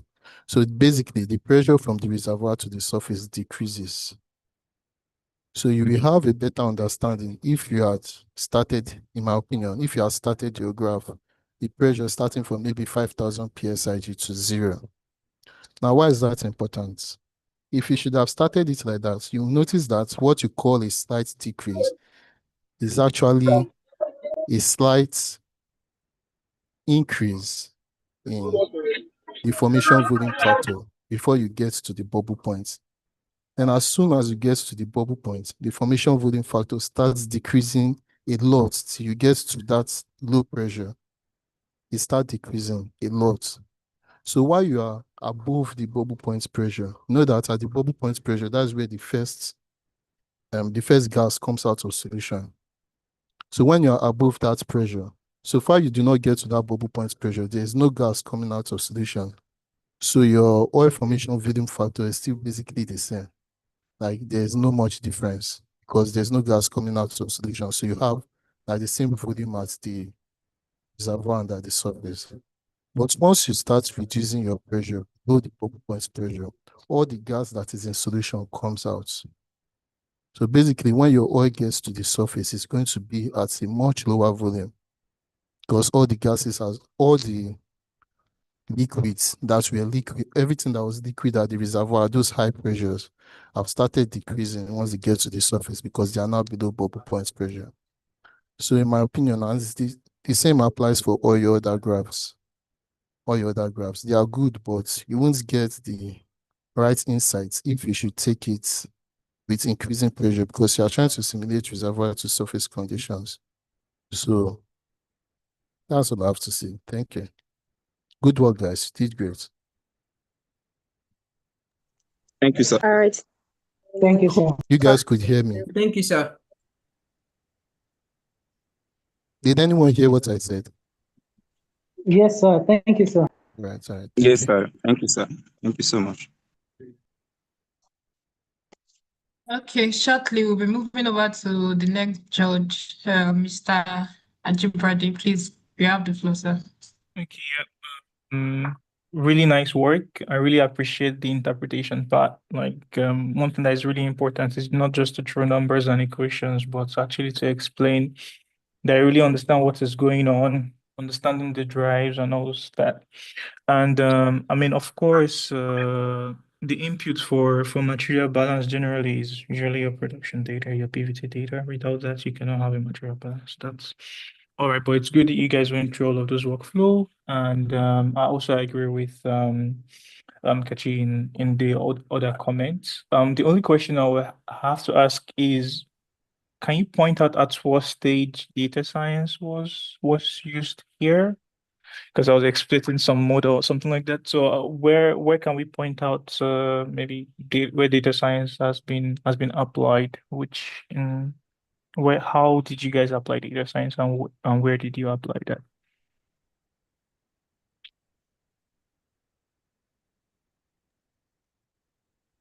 Okay, so I should call the next person, right? Like I should call the next person to attend to the question. So I'll call on the Marian. Marian, are you on the call? Mustafa. Okay, Marian is on the call. Okay, Marian, you can proceed with the question. Yes. Hi, good evening, everybody. Can you hear me? Yes, Yes, can I hear you. can. Okay. Data science was used. Basically the Excel parts where we use to get the plottings of the graphs for the material balance equations, the material balance equation, the PVT testing. We use the Excel in order to like plotting the graph Mm. and then the results. So we Like, then use the results that was gotten from the Excel, using the Excel in order to to interpret what we have, because we were given table of values to use, which we imputed into the Excel, and then we then use this to bring out we applied the constants, the constants given to us and the values given to us in order to get the results, which we then try to interpret it um the based on like what we have. Yeah. okay, if I can follow up with it, just to summarize that what you guys do, so you were given the bunch of data, and for example, you plotted them to basically analyze them, like you make some plots to understand what is going on. Um, Yes. and was there like any model that was used, for example, like any type of data science kind of model that you use to do some analysis? I can see one here. I understand, but I want someone to actually tell me. It's just to know if um yeah, like how did you use I don't still see how you used I'm expecting like give me perhaps the name of a model and why you used that model, something like that. If anyone can just mention. Okay, so I'll be going to the next person. Let me stop sharing this one. So I'll call on the next person. So if I call your name, please just respond. We have what is it? Vivian, are you on the call? Vivian, are you on the call? Okay, Vivian is not here. Ezekiah, are you on the call? Yes, I'm on I the think call. data science is taking much time. So please, can you I'm on respond? the So we'll move call. on to the next. Yeah, can Yeah, you respond Ezekiel to is the on the call. question? Okay, yeah, talking about the model type we use for the data analysis. Yeah, first we have established that we make use of this Excel as a tool, but then for the analysis we make use of our uh, this material balance model that we make use of, it helps us to be able to, to understand the linearity of the particular material balance data that we have here. So I don't know. So on that, I can say kind of the PVT parameters with the analysis of the graph, the material balance equation, all these are part of the models that we make use of. I don't know if that is exactly what you are expecting from us. Okay, I think you were quite close. I like the part when you mentioned about if I'm not wrong, the Avelin plot. And that was what I was looking for actually. The rest were normal, take my data points and make a plot and let me see how it looks like. That's more about data analysis. if you want to do a bit of data science, you go a bit more with your data to tell you something, right? To predict something, to create use some equations or something like that. And just the comments, you guys were close with the answer. It's quite fine for me. But it's actually I was looking for the word something like a linear regression. So I could see that you had a line and you had y is equals to something, something, something. And basically that's comes from a linear regression type of fitting. So you fitted your model with a line. It doesn't mean that line is perfect. You can see that it doesn't touch all of the points, but you try to model the behavior of that line with certain parameters you have. And that's a bit of data science. And that was the data science side I was actually looking for, but it's not far from it. But all in all, I think it's very good work you've done. I like your presentation, cool slides, and I like the presenter's understanding of the interpretation as well. Well done. Thank you, sir. Thank you, sir. Thank you very much, All sir. right. Okay, thank you very much, Mr. Abdulmalik. So that was great, and that will be all for the data science class. So I believe judges are just really taking down the point. So we're moving to the next mentoring class, which is the MX, the Excel analysis class. So I believe your presenters are actually ready by now. So please kindly on your camera. The two presenters should actually turn on their camera now. And please don't forget, you have just 10 minutes for presentation.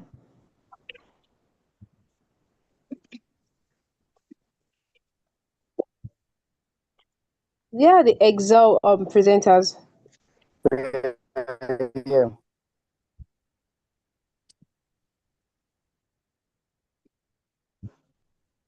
Can you hear me, Miss Aisha? Okay, I can hear you now. Your camera is not on. It is.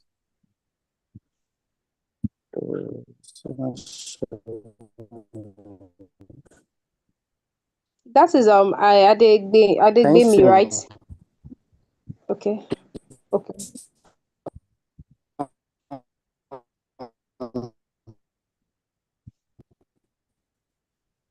I don't know, but it seems his network is breaking. If you can hear me, we need presenters from your Yes. class. Can you hear me? I'm sitting. I can't hear you. Sorry, the person that is presenting, I can't hear you. Do you guys have a Yes, I can hear you. Can you substitute? hear me? Your line keeps breaking. Who Hello, is can you the hear me now? second speaker? Yes, I can hear you now. Can you hear Okay. me? Yes, can you hear me? Yes, so I will start sharing your screen and who again is the other speaker? So I had to spotlight the other speaker. Okay. Okay, so give me a minute. Let me share the other screen so you don't have issues.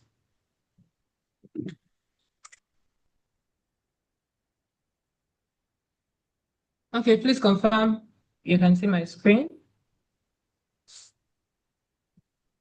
Yes, I can see it. Let me stop this other one so there's no conflict. Okay, so like Aisha, you can take over, please. 10 minutes. Let's be fast. We still have 3 classes to go, please. Okay, all right, thank you very much. So Adebimi, so you have just 10 minutes for your presentation, and please, we are very, very strict with time this time around. So be on track, and your time starts now. All right. All right, thank you. Good day, everyone. My name is Adibemi Shamsidin Adeyinka. I am co-representing Team Energy. And today I'll be presenting the first part of our Capstone project titled Data-Driven Insight into Energy Operation and Financial Performance. Next slide.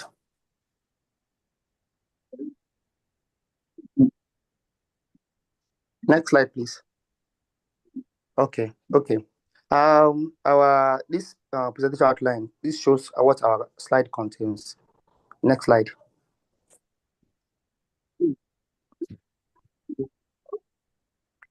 Okay, our problem statement, that has to be something that drives us to want to analyze. So our problem statement is, the oil and gas industry generates large volume of data but much of it is underutilized. This leads to inefficiency in production, high downtime, safety risk, and poor decision making. There's also limited visibility into key factors such as regional performance, well profitability, and pipeline status, which directly impact revenue. This highlights the need of data-driven approach to improve operational efficiency and decision making. Next slide, please.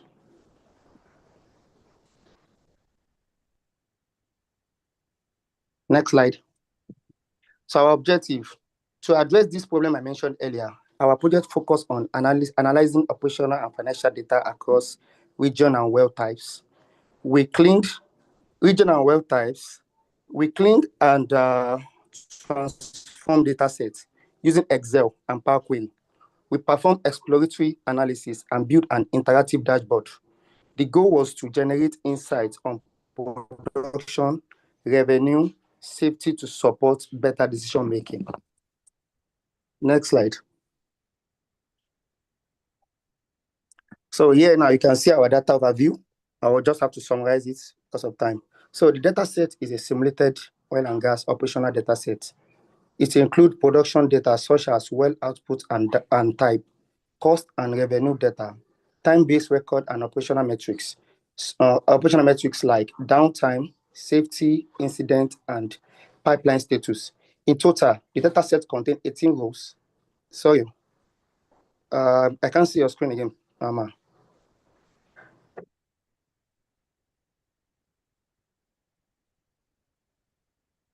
Please confirm you can see it now. Yeah, I can see it now. Can I continue? Yes, you can. Yeah, let me just start from data set overview. So our data set is a simulated oil and gas operational data. So it includes production data such as well output and type, cost and revenue data, time-based record, and operational metrics. Operational metrics like downtime, safety incident, and pipeline status. In total, the data set contains 18 rows and 31 columns, structured to support multi-dimensional analysis. Next slide, please.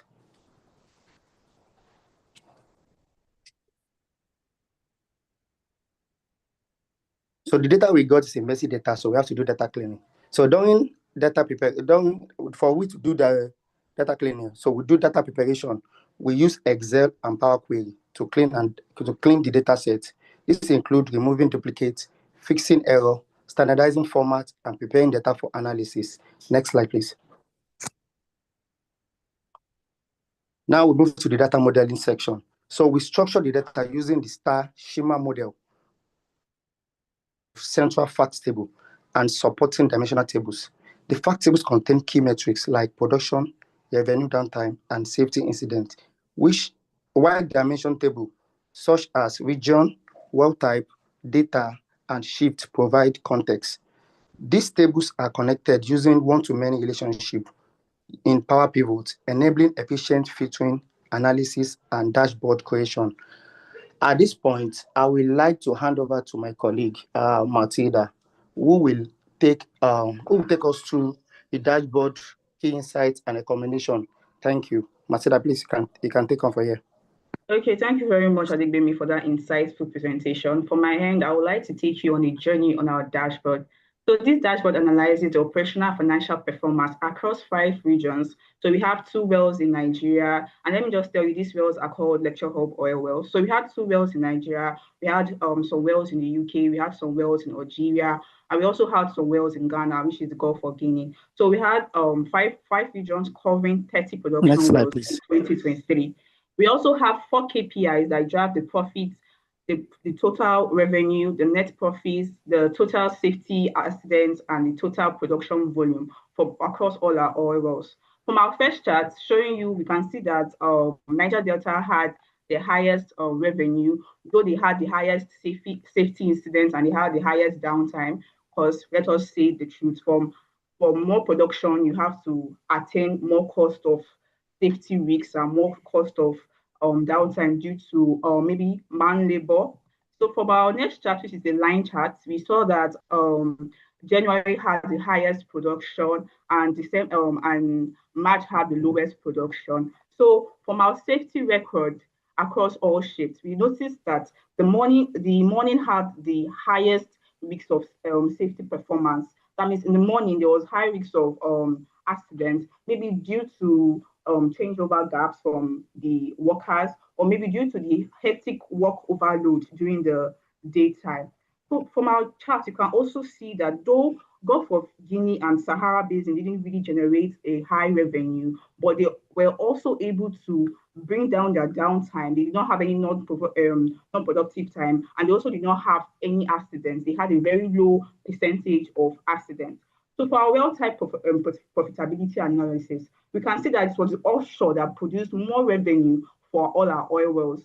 And we can see that they had a total of $129K for us. And onshore, though they didn't really perform well, they were very impactful.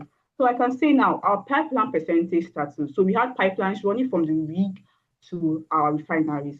And we had a total of 57.14 percentage that were inactive, which was a very big loss as an impact to our oil wells. And we had 42.86 percentage which are under maintenance.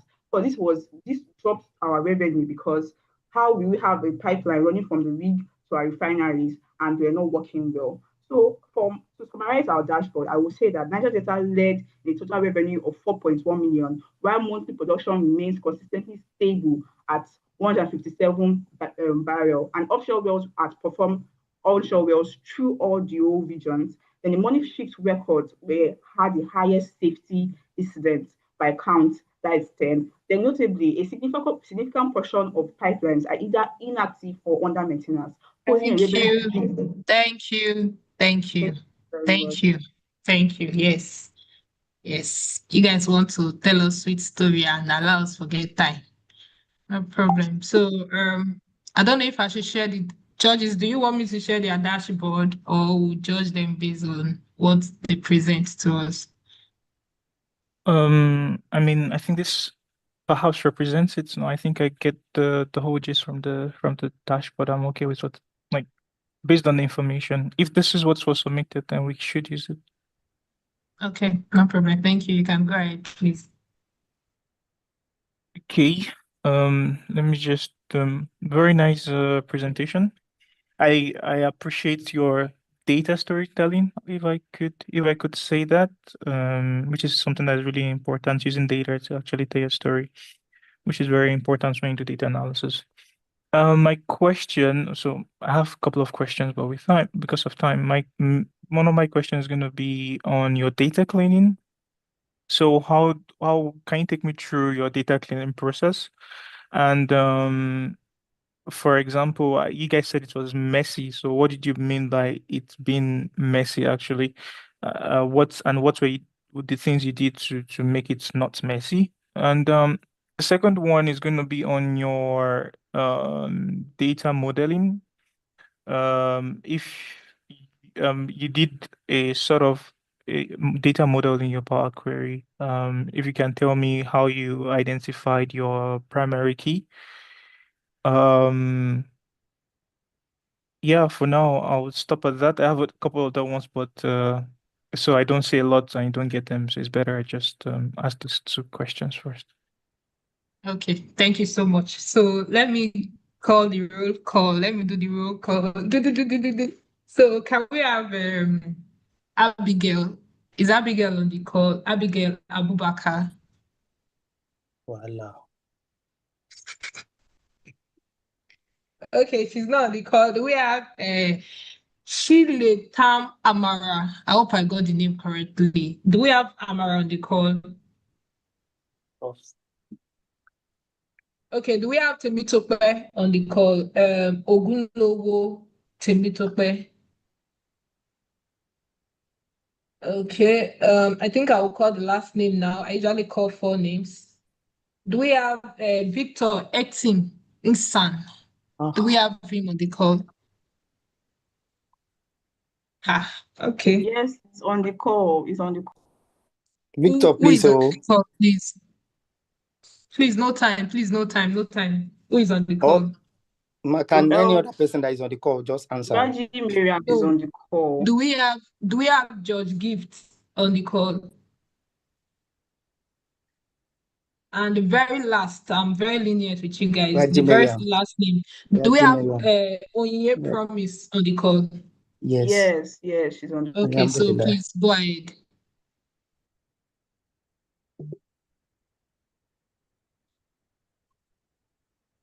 Onyinye, please, you can go ahead in 1 I'm here. minute, please. Sorry, In I 1 just got minute. it. Good evening, everyone.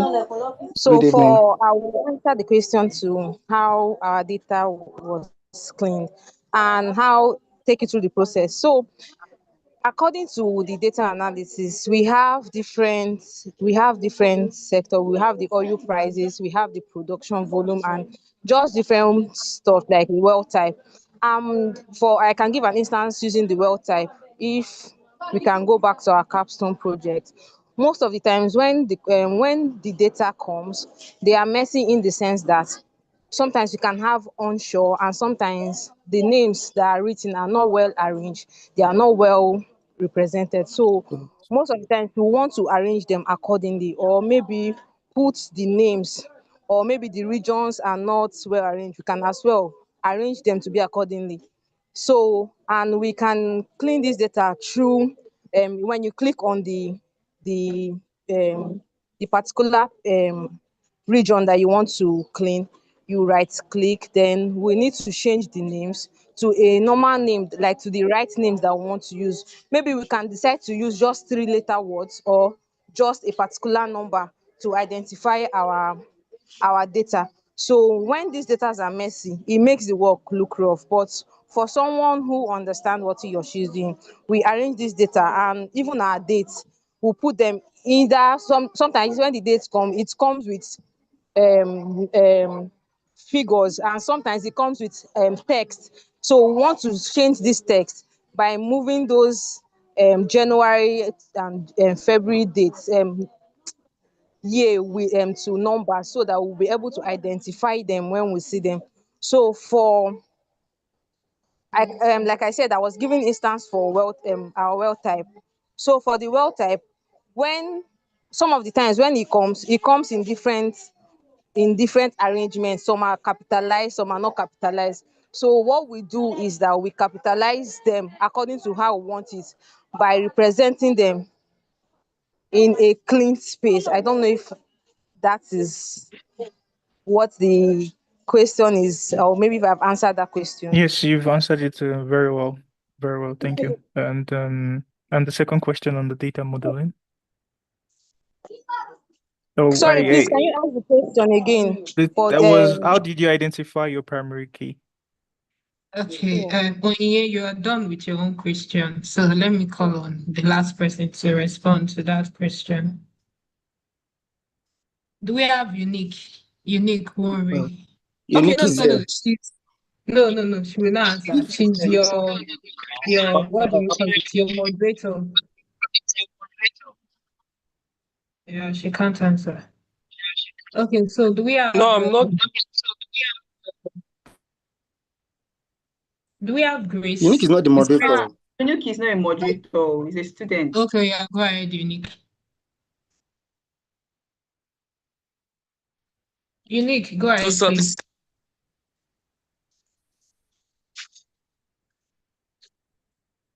Hello? Yep, I can hear you. Sir, can I get your question again? The question is in your data modeling, because you had to create relationships basically between different fields, right? Different table. So how did you identify your your primary key to be able to do that? Okay, to be able to do that, we have to like create a conditional column. That's we have to create a new column. I want to give it condition. If this is that's the standard that we want, maybe yes or no. So when we create our conditional columns here, it's going to give us another column. It's that column that we're now going to use to like create the relationship, and then we'll now create duplicates of the keys. When we have gotten them, we'll now create duplicates of the ones that we are going to use, the ones that we have identified. We're going to like create duplicate of it. Yeah. Okay. All right, then that's fine. Just to correct that, the first question was really well answered. Kudos. I really appreciate the answer. It's very elaborate. So I really wanted to hear all those, arrangements you had to do for your dates, for the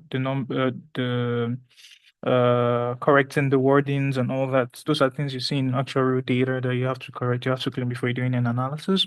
And for the primary key basically is a key that has to be unique. So that's why I actually almost said the answer, and it's kind of how will I say it's kind of should I say sarcastic, or it's kind of funny that your name is actually unique. So basically it's your primary key has to be a unique ID, right? It has to be something that a column that identifies each of your transactions of your row, uh and yeah, just basically look for the combination of columns that uniquely just identifies every row. So you can use that as a good identity. But so far so good, that's fine. And just one final comment on your conclusion. So your conclusion, I saw something about the downtime. If I can't get the wordings right, but you mentioned something about high uh there's a lot of production, but this particular onshore well, was it onshore? No, Niger Delta. It has to do with Niger Delta. Niger Delta, yeah. So Yeah. Niger Delta had the highest downtime, but we were able to produce the most. And from Yeah. our analysis, we saw it's because Niger Delta had a lot of operation. So needing to a high production value, surely there will be downtime, maybe from the equipment, maybe from man labor, and maybe from Maybe from facility chip operation. changeovers. Yes, I totally facility agree from you. I totally agree with your analysis. What I wanted to say is most of the time, your data analysis is meant to go with insight. So what do I do with that information? So when you think about giving a conclusion or a recommendation, you've put in the Yes. facts. So what should be the follow-up as a result of that? So we didn't complete our time went by, we didn't complete our slides. So the recommendations and the conclusion was on our slides. So for our recommendation, we sat down with our engineers and we spoke about how they could reduce downtime and also put workers at the front, make sure our safety is at the forefront. So maybe for overlaps in how will I say it now, change over to the different engineers on the field. You can say we can give them a resting time to avoid fatigue, and also maybe bring down, I want to bring down operations, but just work effectively and produce a predictive maintenance on all our equipment on the field Okay. to reduce That, that downtime. that's fine. I wouldn't want to take a lot of time, but I mean, you guys have done great already. I really appreciate how you guys actually went through your story and all that. Yeah, kudos to you guys, and all the best with the final results. That's all from me. Ciao. Thank you, sir. Thank you, sir. Thank All you, right. sir. Thank you very much, Mr. Abdulmalik. So that was very, very good. That was a great feedback. Okay, so I'll move into the next judge, Mr. Oyedikachi. Are you still on the call? Yeah. Confirm you can hear me, Okay, so please. better. Yeah, we can hear you. All right. So great work from the Excel team. Great work. You guys did wonderful. Like you did wonderfully well. Your presentation was top notch, really. The Adigbemi and Matilda, sorry if I missed this, but your presentation was really good. I enjoyed it. Yeah, so nice work. It was very articulate. Then most of what I wanted to say, Mr. Ajibade has said it already, especially the thing about the insights. Because I was wondering, yeah, you guys said you are doing insights. So yes, we've made a lot of insights. So, but where are the recommendations? Because as you rightly said, without the recommendations, you haven't really done nothing. You haven't really done anything rather. Because the purpose of these insights are for you to recommend something. You've seen, you've been able to glean this information from this data. So how can we apply what we know? How can we use it to better our assets? So, but you guys, you've brought it up. So yeah, your recommendations are okay. Very nice. I have just one question, really. One question. Excuse me.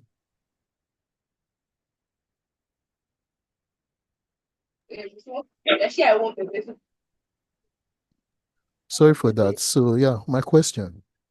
I was able to go through your dashboard and your slides before this program, and I noticed that there were a couple of discrepancies. So, for instance, the incident reports, you had that more incidents occurred at night, and you quoted the number of 10. But in another of your sources, I saw it was morning shifts, and you said 7, and another source you also said 10. So how did you guys get your insights? Because I was seeing different things. So how did you guys collate all the insights that you had? What collation method did you use? Because if I can see different results for incidents, it just says that I didn't collate your results properly. So can you tell me how you went about collation of your results? So we are so Yes. sorry for the discrepancies about on that, especially the safety. So at one end we did a count for the safety, that's the morning, afternoon, and night shifts. And another part we did a total sum. So I guess Submission. maybe summation of the total accidents. So because from our KPIs, you can see our total accident was 19.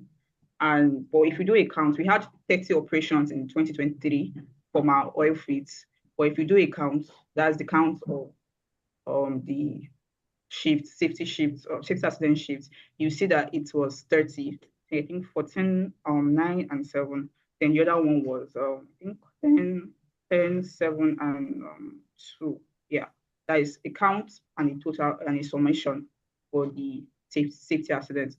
So we're so sorry for, I think, the difference in dashboards. I think we did 2 separate dashboards. So I think one was shared with you at the beginning and the other one was presented. So we're so sorry about that.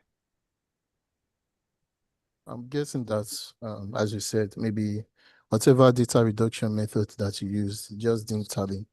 But that is also why you have to stick with a certain one. And you also have to understand the reason for applying that data reduction method. If you are trying to take an average, you should understand why am I taking an average? Because there are so many things you can do with your data. You can get a sum, you can get a median, you can get an average, you can use a standard deviation to try to understand your data sets more. But why are you using those methods? Why did I take an average instead of a sum? You understand what I'm trying to say? There are always reasons. A sum Yes, might sir. not be the most favorable for you at that point. A sum might not be the most favorable Okay. thing for you. So you can use an average to understand your data more, to be able to explain to whoever you are explaining to, and to also give justifications for your for your recommendations. So whatever data reduction method you are using, you should be able to explain it, and you should be able to like should be able to explain it properly, basically. So yes, I also have a lot to say, like especially with the data, because I had a lot of time to go through your dashboard. Your work was actually my first reviewed work, so I reviewed yours first. So I had a lot of time to go through it, but there's no time for that. So all in all, you guys did a great work, especially with presentation. Nice work, guys. Thank you, sir. Thank you very much, sir. Okay, thank you so much. Thank you very much to our judges for the data track. It was a whole lot. And at this point, we have to let these data people go because we still have 3 classes to attend to. And time has really gone far. Thank you so much to Mr. Kashi. I have to bring these smart people because I know they are the ones that I can trust to handle this should I say attacks. Yes, and it's interesting to see that almost all the classes were able to beat their questions. Thank you so much, Mr. Jibade from France. Your skin is shining. Thank you so much. And thank you to Mr. Kachi. Thank you so much. Mr. Kachi is a DT person. Like he's very like all these people, they are gurus. I'm learning from them. And thank you so much. For the data science, is it data? Sorry, Microsoft Excel. If I were to add to the last question that you were asked, it's not very good that you give a client a data and you're using another data for interpretation. That is out of you are breaching your customers' right the correct information. Imagine you drilled a hole at 10,000 feet and you went to get a report that it was 5,000 feet, and you came and did your presentation 5,000 feet, although you had initially shared a report that stated 10,000 feet. So there is already contradiction in your result, and that is a very great factor of a data scientist or a data analytics. You have to be able to say the truth, nothing but the truth, and everything but the truth. Thank you very much. And at this point, we'll allow the judges take their time to examine them while we move forward to the next classes for the night. So we need to close this session very out early. So at this point, we are going to the engineering track. For the judges, I've sent you an invite as an editor. Please do well to for the Excel sheet, we have the data sheet, the worksheet, and the engineering track worksheet. Thank you very much, and over to the next class. The next class we're having is the introduction to the oil and gas industry. Please, are they on the call? Aisha, please, can you moderate? We need to wrap this up before 8 p.m. Before 8 p.m., we need to wrap up every single thing, every single thing. All right, no problem, ma'am. Okay. Okay, to the engineering track, the introduction to oil and gas team, kindly confirm if you are ready for us. So let me confirm if our judges are with us here. Engineer Osfall, please, are you on the call, sir?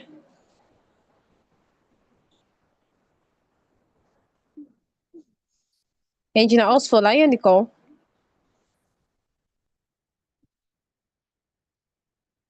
Okay, I think he's not here yet. So Mrs. Juliana OJ, are you I'm on the here. call here with us?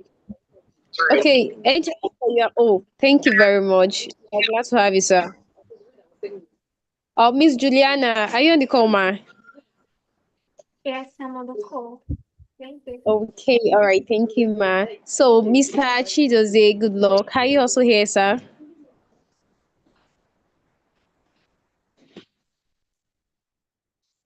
Mr. Chidoze. Yeah, Aisha, yeah, I'm on the Okay, good evening. Okay, thank you very much. So, those are our judges for this engineering track. So, we'll be starting with the introduction to oil and gas class to actually begin their presentation. So, just like we've actually said earlier, two presenters for each class, and you have 10 minutes for presentation. I'm sorry, we might actually not give you guys up to 10 minutes, so you should know how to like wrap up your work. So we are the introduction to oil and gas class. We are the presenters. We are here, ma. We are here, ma. Okay, so the presenter should actually turn on his camera.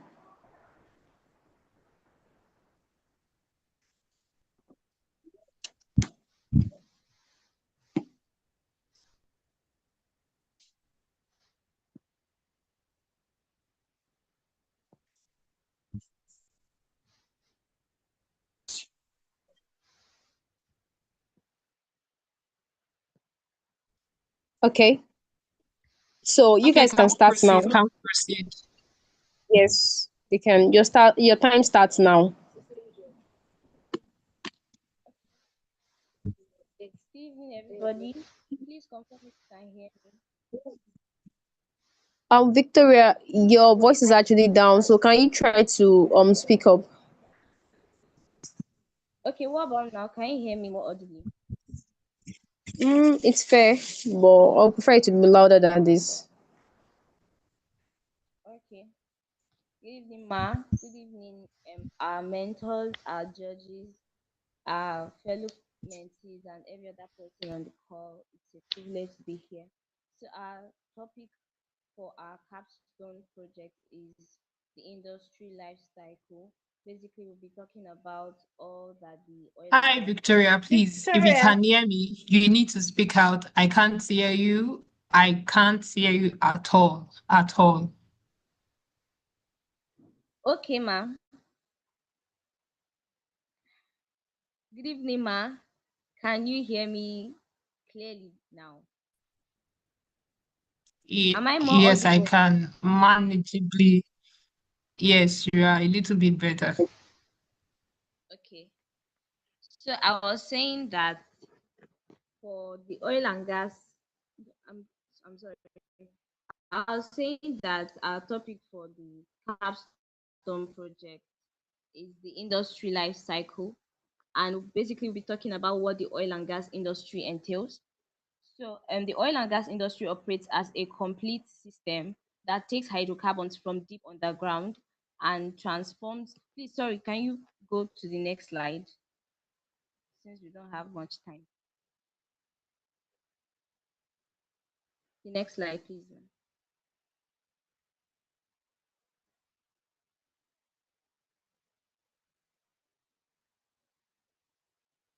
Next slide, please. Next slide.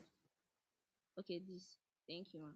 So, the oil and gas industry operates as a complete system that takes hydrocarbon from. Go to the previous one, please, ma'am. The introduction.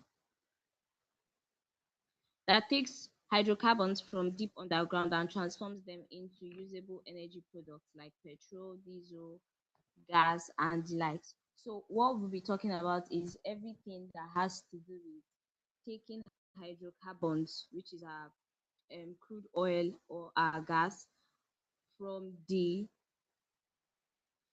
from where it is found, that's from the source rock, or from the reservoir rock rather, and then bringing it out. So the oil and gas industry, Hello, for simplicity, is Victoria, divided can you into hear me? three. Yes, my can. Please, can you speak up? I don't know if it's just me. I would really appreciate if you can speak up. All right. Thank Okay, you. ma.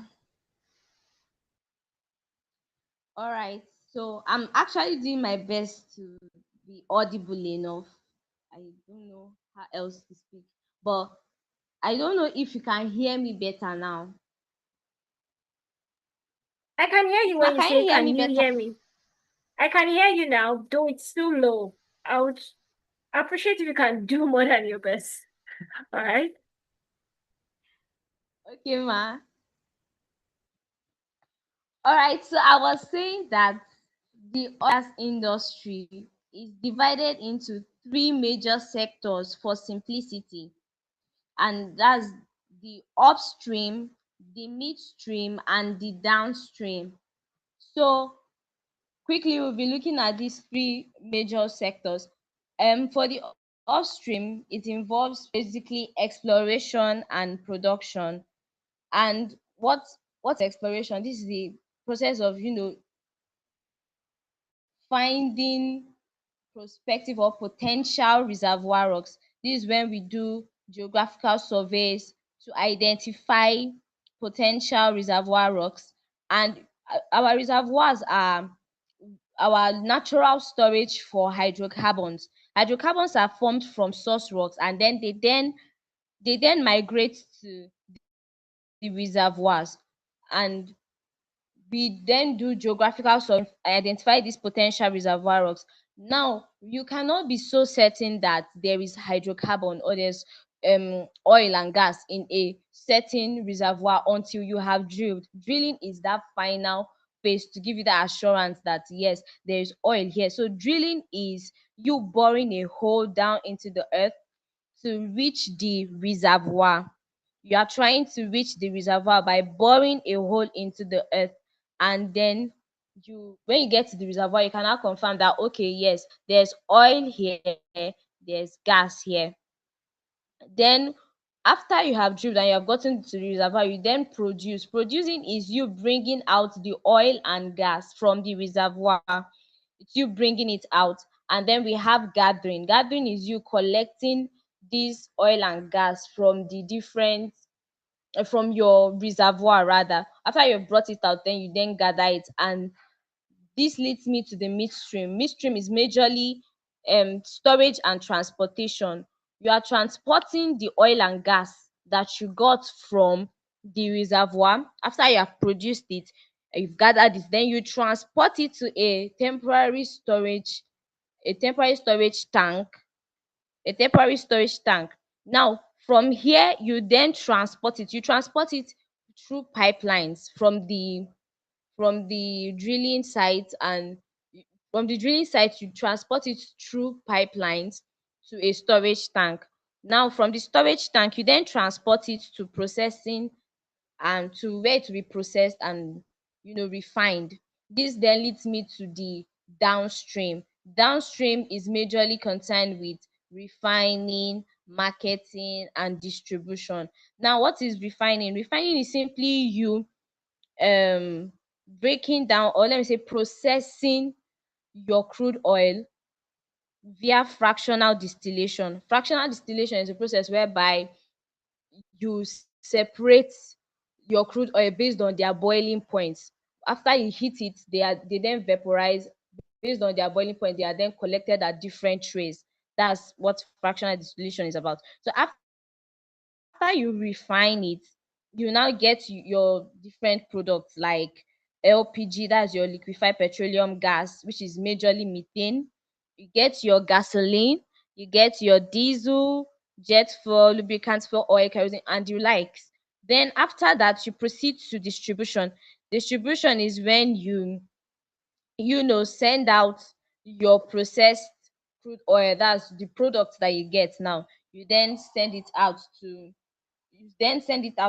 either a retail outlet, a service station for end use. At this point, I'm going to hand over to my colleague to continue. Good evening, our mentors, judges, and fellow mentees here, and all invited guests. My name is Patience Musa. I'll be continuing from where my colleague had stopped, and I'll be talking about the wellhead and the Christmas tree. When we talk about the wellhead is a surface equipment installed at the top of a well that provides structural and pressure control support for the entire well system. Then when we talk about the Christmas tree is a set of valves on top of the wellhead that control the flow of hydrocarbons. And we have different functions that both the wellhead and the Christmas tree serve. The first one, we look at the flow control, which regulates production rate from the well. We now talk about the pressure control. It maintains safe operating pressure. When we talk about the shut-in capabilities, it allows operators to stop flow in emergencies during emergency period. Then we talk about the injection access. It enables injection of water, gas, or chemicals. We now talk about the monitoring. It provides access points for pressure and temperature reading. So can we go to the next slide, please?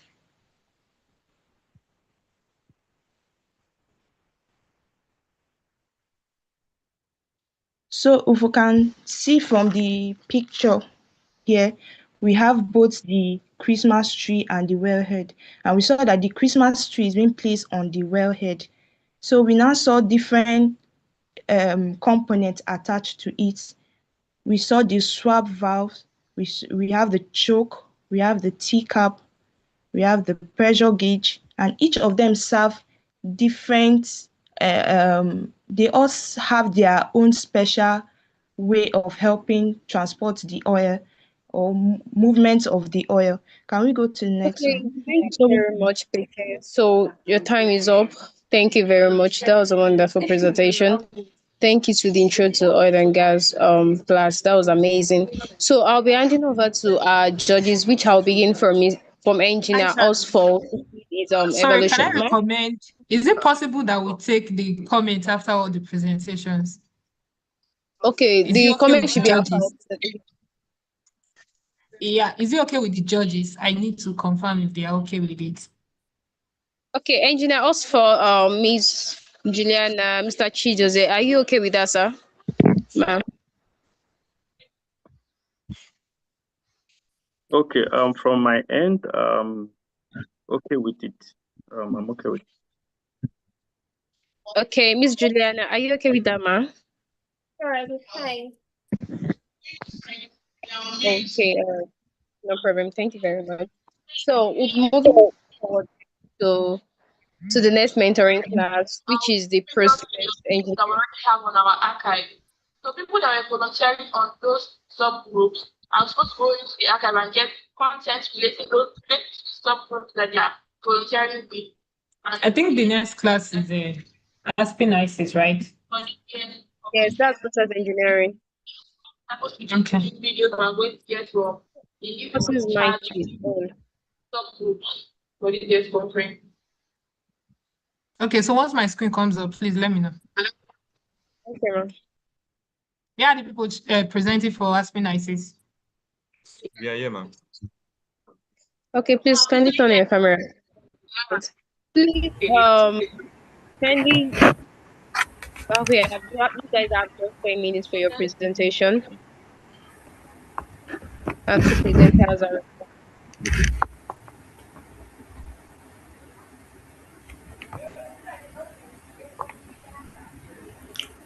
All right. Kindly confirm if you Okay. can hear me. Yes, I can hear you. Your time starts now. All right. Good evening, everyone, the judges, our mentors, and every mentee here on the call. My name is Moses Ugucha Augustine from Aspen High's class lecture hub energy mentoring section 3.0. Our mentor is Mr. Desmond, and I'll be the first presenter. So every year, billions of dollars worth of natural gas pipeline are often at risk, not from corrosion, not from earthquake, but from something invisible happening inside. When natural gas isn't properly processed, waters and heavy hydrocarbon like propane and butane can condense to form an ice-like crystals that will form an hydrate, and the pipeline can become blocked or ruptured due to this. Our Capstone project titled Simulation and Design of Natural Gas Refrigeration solves this problem. We will be using Aspen HYSYS to design and validate a full natural gas refrigeration plant, and I'll walk us through the complete simulation phase by phase and show the result we achieved. Uh, before I walk us through the plant, let me briefly set some context.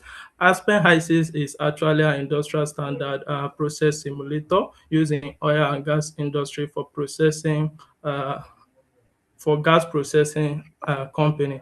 It uses a rigorous thermodynamic principle, specifically Penn-Robinson equation of state in our Previous slide, please. context to calculate no the previous to calculate energy and mass balance. We choose the Penn-Robinson fluid package because it is specifically designed for hydrocarbon system at high pressure, exactly the condition we'll be simulating. And our Capstone pressure models a complete natural gas refrigeration plant at steady state. And the key objective is we take two phase feed containing nitrogen, CO2, methane, ethane, propane, and butane to deliver a dry cell specific gas at dew point below 15 degree Fahrenheit, while recovering the hydrocarbon liquid as saleable NGL product. This plant controls the dew point, eliminate hydrate risks, and recover valuable natural gas liquid as revenue. So think of this as a full industrial plant compressed into a simulation. Next slide, please. Yeah, this is it. So here, the first plant at the following flow. It flows from the right to the left. I think it should be the previous slide. Starting from the feed, passing through a sequence of mixer. The next one is the inlet separator. It should be at the previous slide, please. Yeah. All right. Thank you. The heat exchanger, the chiller, low temperature separator, distillation stage, and the ending product, which is the sales gas that meets pipeline specification, and the liquid NGL product that generate revenues. Okay. Now next slide, please. So the phase 1 is a mixing and preparation. Next slide, please. Our plant received 2 feeds. I'm coming, please. Which is the mixer and separation unit. So we received 2 mixture, which is the vapor and the liquid. We received 2 feed, right? Which is these are wet natural gas stream arriving at different location. The first thing we do is to pass them through a mixer unit. In ICES, the mixer perform what we call adiabatic mixing, which calculate the combined temperature and enthalpy blend, assuming that no heat loss to the surrounding. So we have an output which is a uniform stream called the mixer out. And why does this matter? Because before we can do any phase separation, we need one consistent phase thermodynamics. Next slide, please. So our next the next phase is the inlet separator. The mixer outstream arrives at 2-phase separator, which is the vapor and liquid part. The inlet separator actually is a horizontal 2-phase vessel that uses gravity and residence time to split phases apart. And the vapor phase, called the separation vapor, rises to the top toward the gas heat exchanger, while the liquid phase, called the separation liquid, falls to the bottom and is channeled towards the Preto mixer, which will eventually be fed to the proponizer. So the critical engineering happening here is to prevent liquid carryover. If liquid droplets enters the refrigeration or the chiller train, they will eventually damage the equipment and reduce efficiency. So the inlet separator protects everything down the stream. So I'll give the floor to the next presenter, Mr. Melody, as we walk us through the remaining phase of operation. Thank you. All right, thank you, Mr. Moses, for your presentation. Now, moving on from where Mr. Moses stopped, we're looking at the next critical phase in our simulation process, which is the gas heat exchanger, or our cooling phase. Heat exchanger is a shell and tube heat exchanger, as you can see on your screen, and it's used to recover energy, improve the overall efficiency of our process, and also enhance our hydrocarbon recovery. The role of the gas heat exchanger in this process is that it receives hot vapor coming in from the separator, the inlet separator, and it cools down the hot vapor using the cooled LTS vapor, which we'll see in the next slide. We have two outlets from our heat exchanger, which is the cool gas and the sales gas. So as you can see on the screen with the tables attached, can I get the previous slide, please? Previous slide.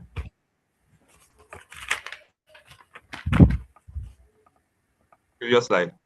All right, thank you. As you can see on your screen, which is the tables attached, we can see liquid coming in from the separator. You can see temperature at 16.96 degrees Fahrenheit. After passing through the heat exchanger, you can see the cool gas temperature at 7.491 Fahrenheit. So we've been able to achieve a temperature drop in our fluid after passing it through the heat exchanger. Can we get the next slide, please?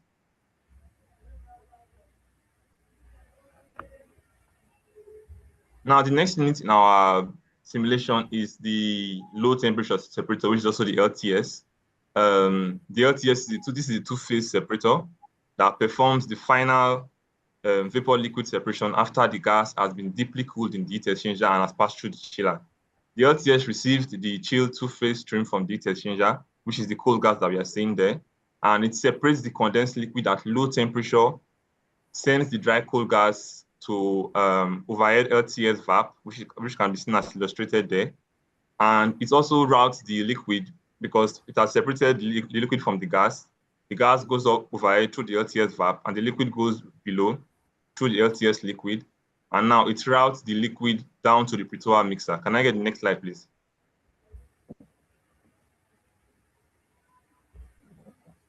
Next slide. Now, the Pretoa mixer performs the simple function of mixing together the separator liquid coming in from the inlet separator and our LTS liquid coming in from the low temperature separator. All the mixer does is just to mix these two liquids before feeding it to our condenser tower. Can I get the next slide, please?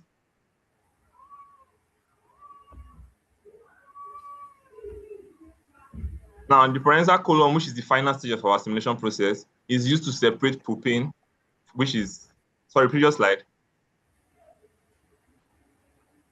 It's used to separate propane from heavier hydrocarbons, which is mainly butane that we're trying to get out. Next slide. And we're trying to get out butane from our fluid, and it receives the mixed liquid from the pre-tower mixer. It produces a propane-rich overhead stream labeled as you can see 0 VHD on our display side, and it also produces a bottoms liquid that is propane low, has low propane content, as you can see there, that is labeled liquid prod. So that this is like the final stage of our simulation process. Can I get the next slide? Now, with the simulation complete, as seen on the next slide, we can conclude that we've been able to design a steady state model that is mathematically and also thermodynamically sound, that is able to give us a cooled natural gas product that meets both temperature and sales gas dew points. Remember that at the beginning, what we're trying to prevent is that we're trying to prevent hydrate formation in our pipelines, and we're trying to meet a safety standard of less than 15 degrees Fahrenheit, and also a 2% propane purity target, and which we're able to achieve with our simulation. We can also conclude that the column setup was able to separate heavy liquids. Thank you very much, Melody. Thank you to the process engineering and stimulation class. That was excellent. Thank you so much for your presentation. Really appreciate it. That was so insightful. Um, right now I'll be handing over to our judges, which I'm going to begin from. Okay, sorry, we already concluded that we'll have the last class. Sorry, so I'll move over to the project management team to come forward for their capstone presentation. So the two presenters should actually come forward now and ensure to turn on your camera. So who are the presenters for the project management?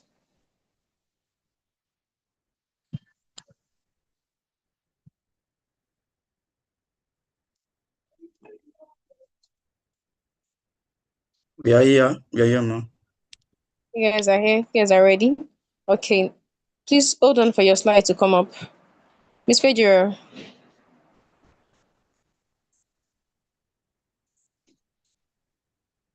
please hold on. 2 minutes. Miss Fedra, are you there, ma'am?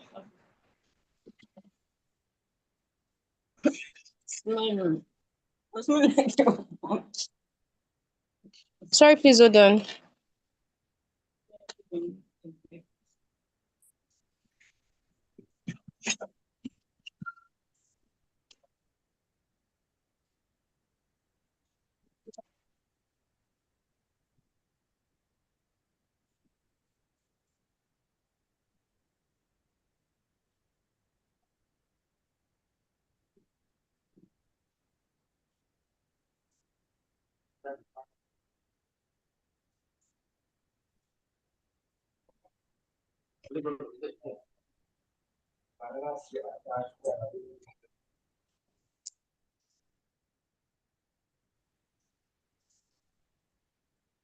Oh, thank you very much, Mr. Juliana.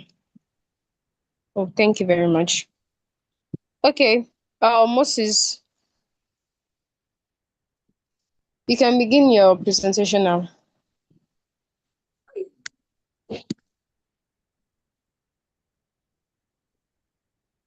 Moses, the project Hello, managers, can everybody hear me?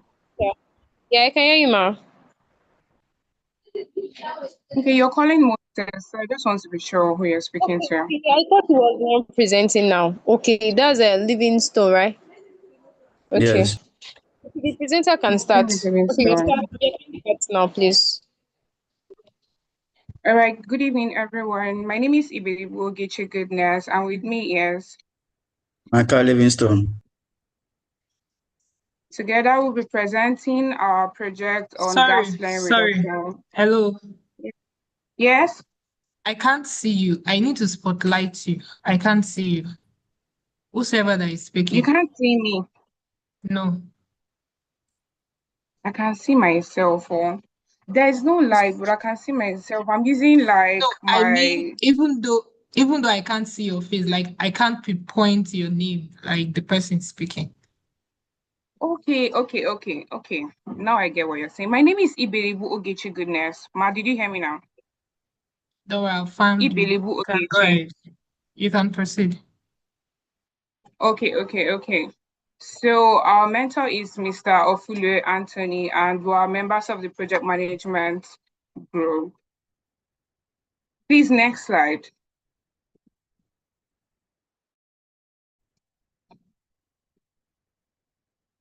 Next slide, please. Over here, we have the outline of what we're going to be talking on, starting from our problem definition and to our conclusion. Please, next slide. Our problem definition. Here we have a task to work on an upstream oil and gas company that has to reduce. I'm still talking. Yeah. Can you go back to Sorry. the problem Sorry. statement? Who is watching? Yeah, sorry to interrupt you. But I feel I should interrupt you at this point before you continue with the presentation. So Aisha, you can take note of your time. So when you want to make a request for the next slide to be displayed, I explained to us that we're having network issues that may result to bandwidth reduction. So when you say next slide, you should give at least 2 seconds before you react. So you don't react like that to our judges. I won't take it the next time. Thank you. So you can proceed.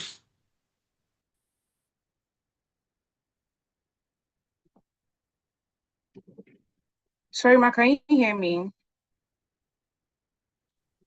Yes, I can hear you. Go ahead, please. Okay. I noted what you said. I'm sorry about that. Thank you for the correction. So over to our problem definition. An upstream oil and gas company must reduce flaring due to environmental regulation. And our duty here is to help them to meet compliance and sustainability targets.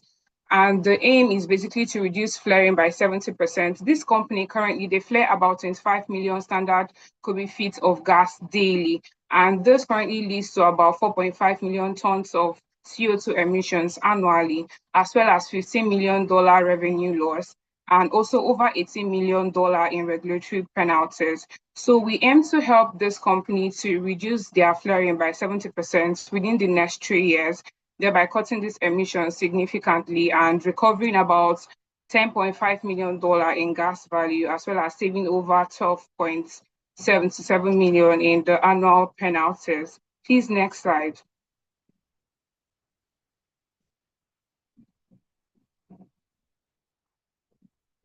The scope of this project covers the procurement, the installation, and the commissioning of the systems that we're going to be needing to reduce this gas flaring. And the aim of the project is to integrate this particular recovery into the existing upstream activity, meaning that there won't be any shutdown for this whole activity to go on. It's just going to go on with the operation, that's the production going on. So it's not going to be disrupting anything. So no money will be lost. Please, next slide.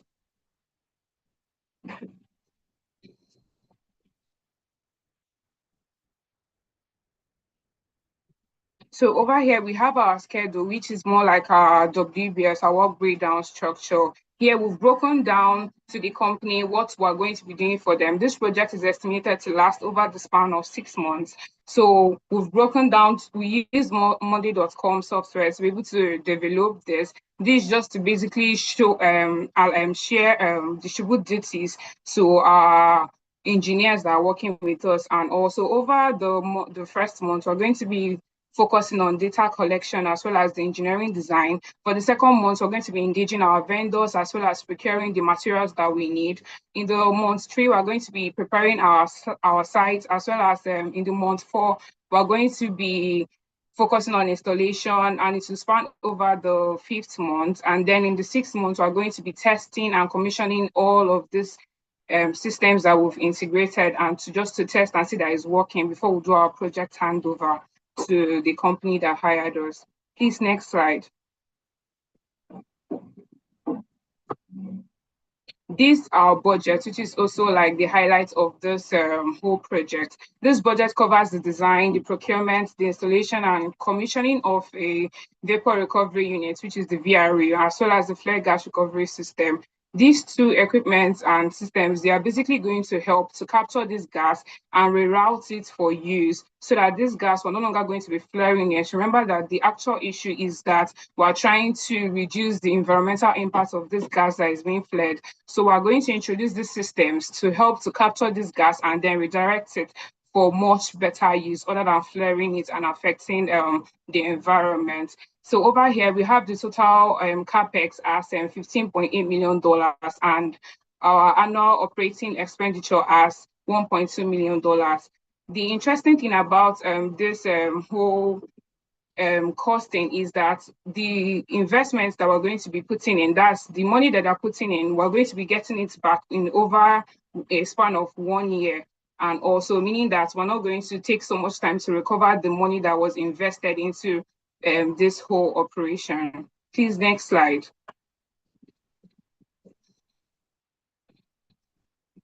Okay, this cost breakdown and all. So we can see that our equipment procurement had the highest capex, which is about over 50%. We also have the installation and construction following it. And then we also kept about 13.3% of the original money that we got for contingency and management reserve. That's for unforeseen circumstances, and also that we'll be able to use that money to settle things that could come up in the future. So right now I'm going to hand over to my colleague to take us through the risk strategies and all. So thank you. Mr. Livingstone. Looking at the risk categories, we have the technical risks, operational risks, HSE risks, and environmental risks, and execution risks. Then for the technical risks, we have the possible risks that are in line with the technical, which are the compressor failure, of pipeline leakage, rupture, and instrumentation sensor malfunction. Then looking at the operational risks, we have the process upset leading to unplanned flaring, and also the downtime, low gas recovery efficiency, and also poor maintenance practices. And then looking at the HSE risks, we have the gas ignition of fire incidents and toxic exposure of hydrogen sulfide and carbon dioxide has been emitted into the atmosphere, which can, bring a positive or negative impact to the human, and also high pressure hydrocarbons release. Looking at the environmental risks, we have the maintained emissions and the excess carbon dioxide release, and also the non-compliance with emission regulatory. So these are the things that the key regulatory categories that are related to this project, and also the execution risks, the construction delay. There might be a delay or cost overrun, and this cost overrun need to be controlled, managed, and also the contractual performance issues. These are the things, these are the risks that need to be managed and controlled. Next slide, please.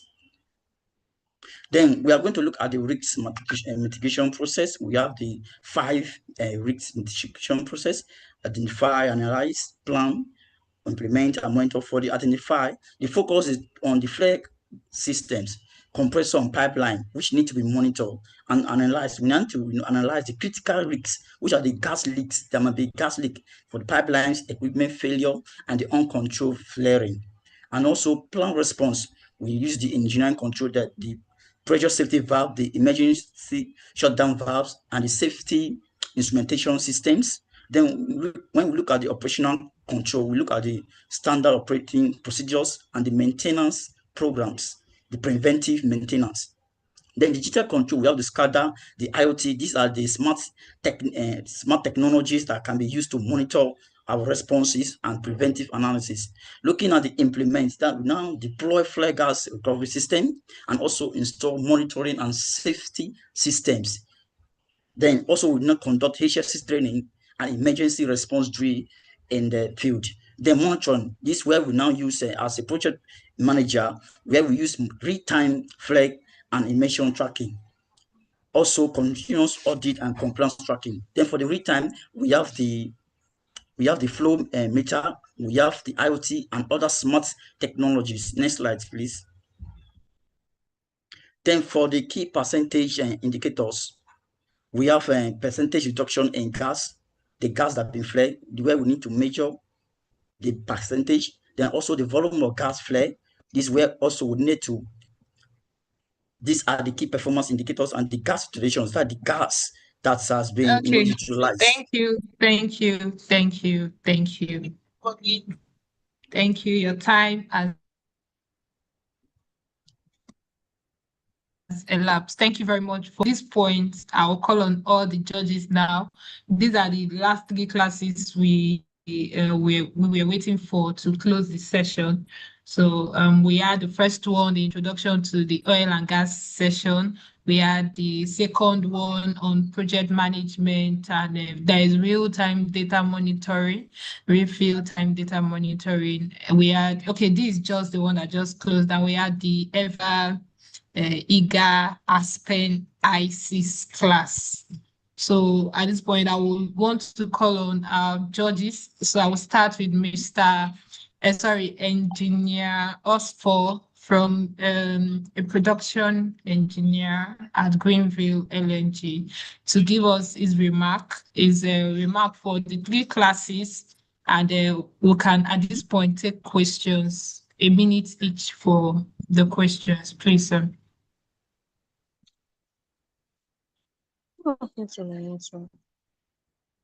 Okay, good evening. Good evening, sir. Can you hear me? Yes, loud and clear. Okay, thank you very much. I really want to appreciate you guys and how far you've come. It's not easy, but I see the enthusiasm and the fact that people are actually putting in the work, and you people have done noble. So I'm sorry for coming late, by the way. I was held up with a lot of stuff. So, but with what I've heard so far, it's really encompassing, and despite the fact that they are trying to rush up a lot of things at the same time, I'm happy that you actually spoke like in briefity, but you actually said a lot. So it shows that people are actually paying attention to what you're learning. And I don't know, I'm still here open for more questions if I'm supposed to be asked or something. Thank you. Okay. Thank you very much, sir. So I'll move over to Madam Juliana. Please, can you give your overview before we go over to the question section? Okay. Good evening, everyone. And thank Good you, evening, Sechiru, ma'am. for inviting me to be a judge. First and foremost, I just want to appreciate each and every one of you. The zeal, just like you said, the enthusiasm, I can see it. For the first people that presented, Victoria and Patience, though we couldn't hear you very well, it was a good one. I love the topic, introductions, or anything like that. That was okay. The Aspen High Seas guy, Noises and Melodies. I love that your presentation, you both were very good. You all knew what you were doing. You explained in detail, top notch. Very beautiful, well done. And why for the project management, what caught my attention when I first saw your slide, I loved the slide, right? And I think that was what made me when there was a whole issue. I just decided to help people, share the slide. I love your slide there. The colors were bright, very good, and the presentation was okay as well, right? Though I still have some remarks, which maybe I would share later, right? I don't know if you could ask them questions now, but overall, it was a good one. Great outing. Well done. Okay, Granos. Okay. Well done. Thank you. I don't know if I could ask them the question now or just later. Just a minute. Let me take the last judge's remark. Okay, Mr. Goodluck, please, are you on the call? The content not going out Good evening, everybody. Good evening, sir. Thank you for the opportunity to be here. So I will start by commending the mentees and as well their mentors. They've done a great job. So first, the guys that presented introduction to oil and gas, they actually did a great job. Their slide was precise and they were able to hit the nail on the head, which is actually a good one considering the limited time that they have. They did a great job. Likewise, the second team, they were detailed enough, and I love the P&ID, the flow, and the explanations. The two presenters, they did a detailed job. I love that. Then to the project team, you guys probably did a wonderful job, but I have one or two questions I will love to ask. So I want to commend each and every one of you. You did a great job. Thank you very much. Thank you so much, sir. Thank you very, very much. Thank you, all the judges, for your brief and concise remarks. So at this point, I'll call on Mr. Oswald, Engineer Oswald, to please proceed with his question. We will take the first one, which is we'll take the last class first, project management class. If that is okay with you, we can start with your question. So I will take all the judges on the project management class, and the next round will be the introduction to oil and gas, and the last round will be the Aspen ISIS class. So over to you, Engineer Oswald. Okay, thank you very much. So, firstly, I don't know how they got their calculations on the conversion of CO2 from. Can you hear me? Yes, I can now. Okay, so I'm saying that I think it was Oyechi or Ogechi. Sorry if I mistook the name, but in the slide they were talking about the conversion of CO2 from. I think they said about 4.5 million tons from 25 mm scof of natural gas or of gas. So I wonder how they got that information from. And secondly, the spoke about toxic exposure as one of the risk mitigation. And I don't know, probably I'm not the one that understood it, but the idea is we are supposed to find a way to ensure that this gas does not go out. So the whole essence of your project management is to ensure that that is curtailed. You get me? So I wonder how it's even coming in as a risk mitigation. I don't know if I'm making sense. Okay, sir. Thank you, sir. So I will call on one of the students from the project management class to attend to the question. So I will call on the names now, and you guys have to respond to me, please. We don't have enough time again. So as early as you can, you respond to me.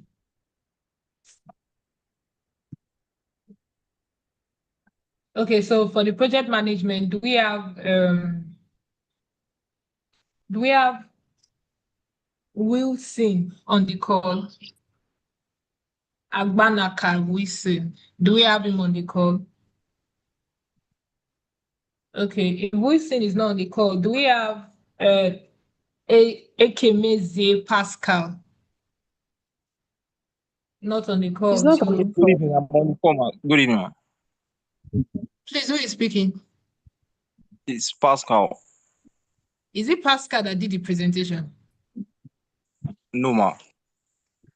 Okay, you guys stay around. Okay, you can go ahead. Ma, I didn't get you, ma. There was a question that was asked by the judge, so we need answer to the question. How did you guys came about the calculation of your CO2 emission to be about 4.5 million tons?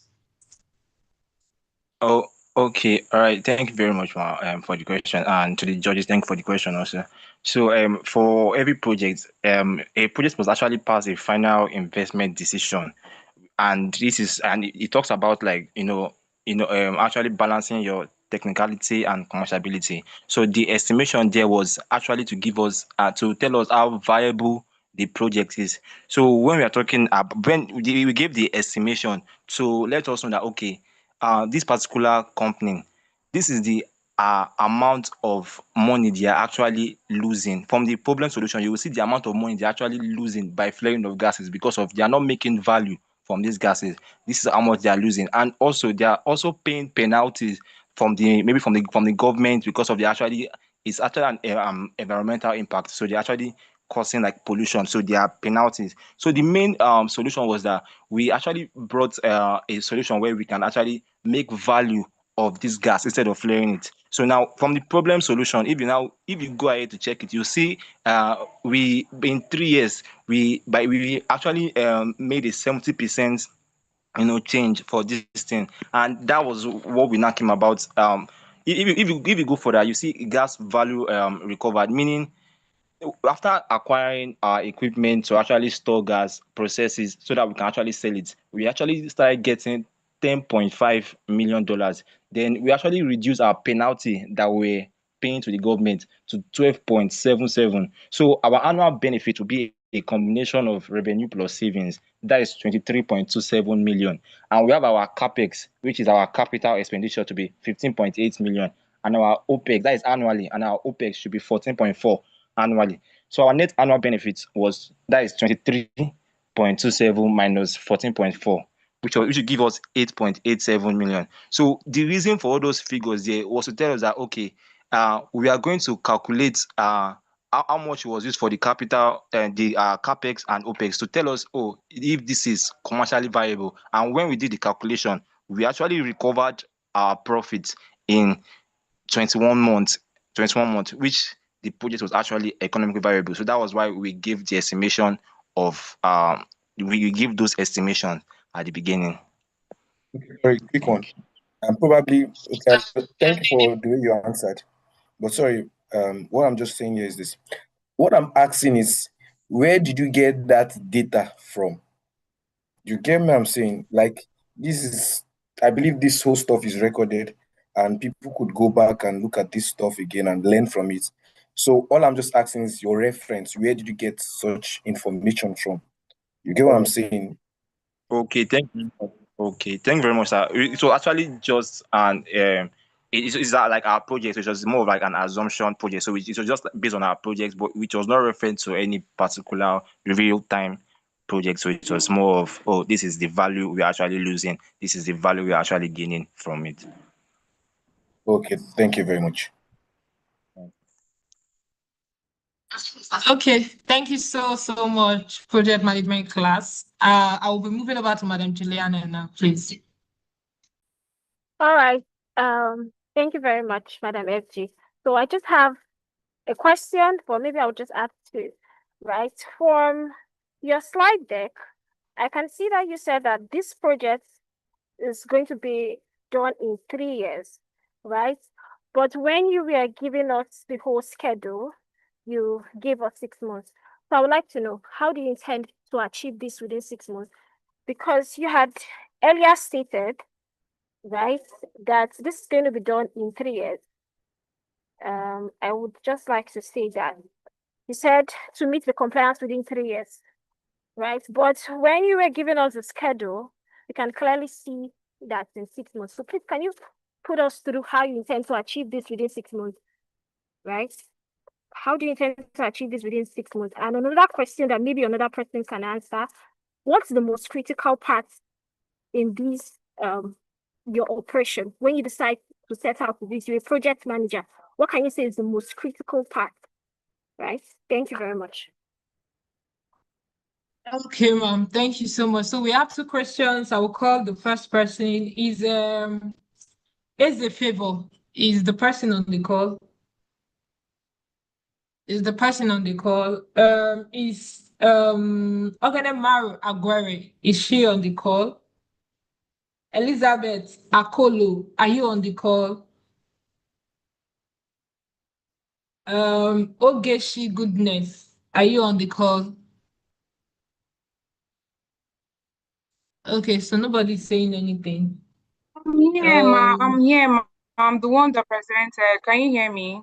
Okay, she presented. Okay, sorry. Let me look for another one. Is Samuel on the call? Ma, I can answer her question, ma. Yeah, No, Samuel you is can't. here. You Samuel can't. is here. Okay, Samuel, please proceed. The first question is, what was the first question? How do you intend to achieve all you just said in 3 years? Yes, I think that was the first question.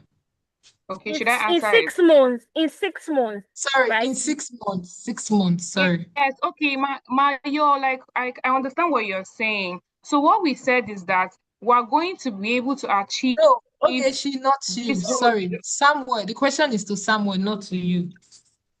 Yes. Good evening, everybody. Hope you can hear Good me, please. evening.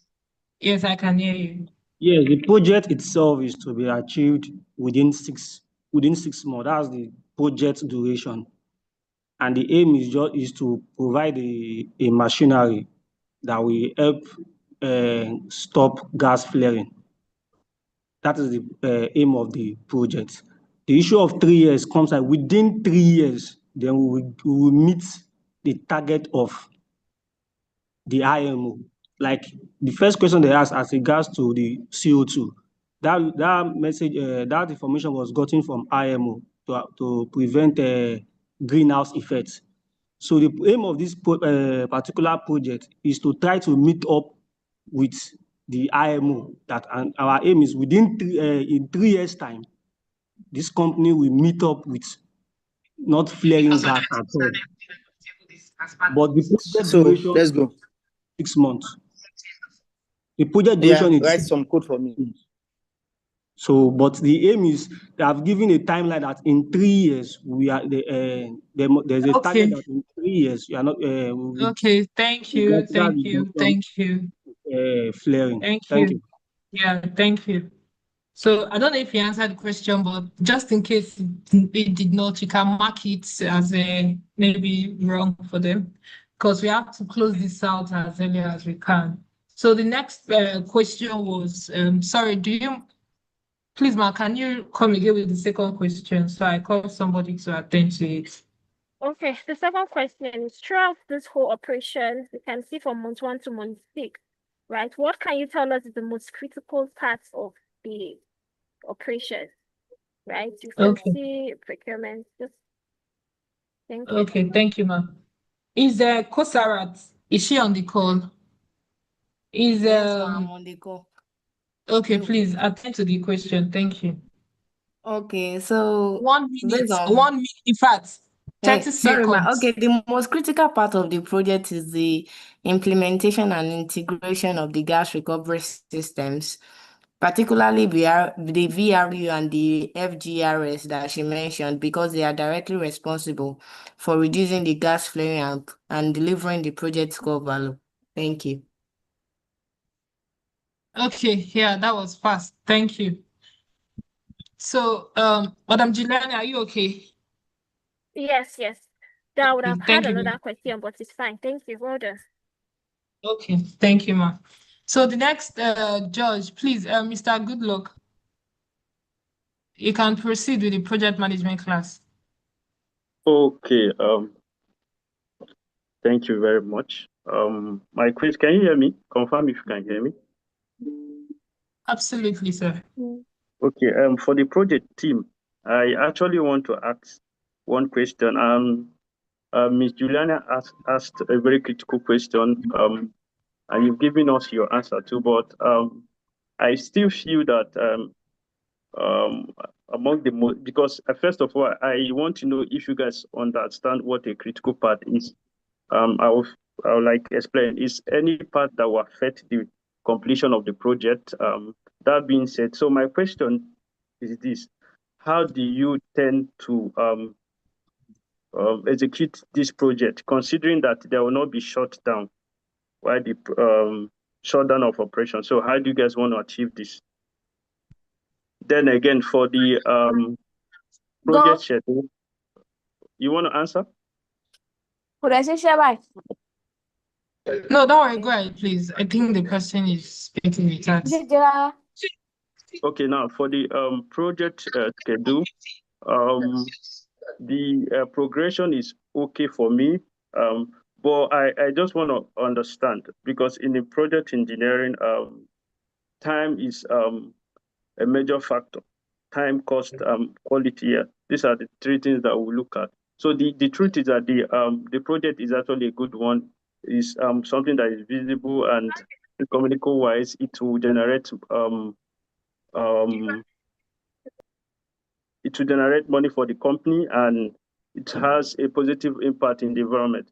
But the question is this: for the project schedule, is that the progression? Are there any relationship between those various stacks? How do you want to do it? So I want you guys to name the project schedule software that you can use for your project planning. So I just want to know.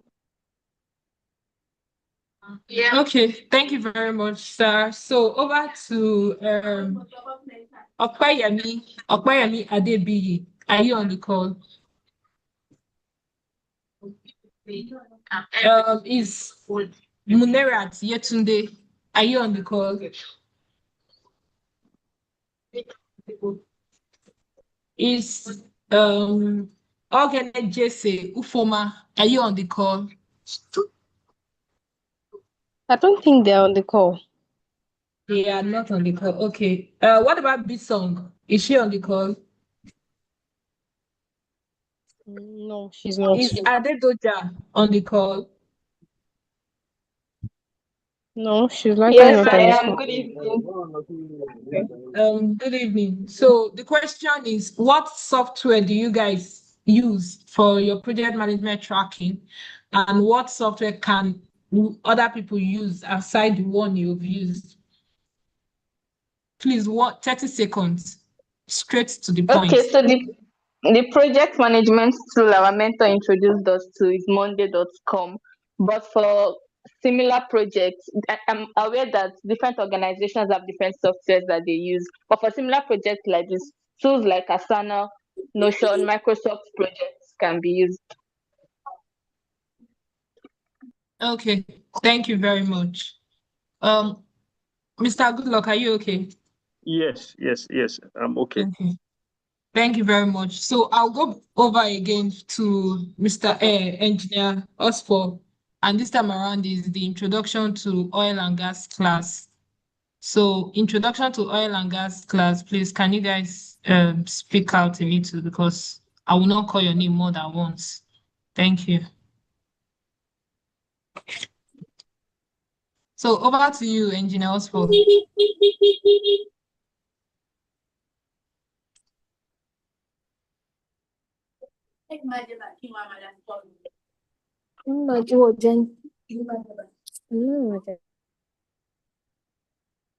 I would encourage us whenever we're in a meeting, please let's mute our mic. If I do not say you should speak, please mute your mic so you don't interfere with the flow of the meeting. Thank you. Engineer Osfor, so for the introduction to oil and gas class, you can proceed with your question, and I'll call on them for the response.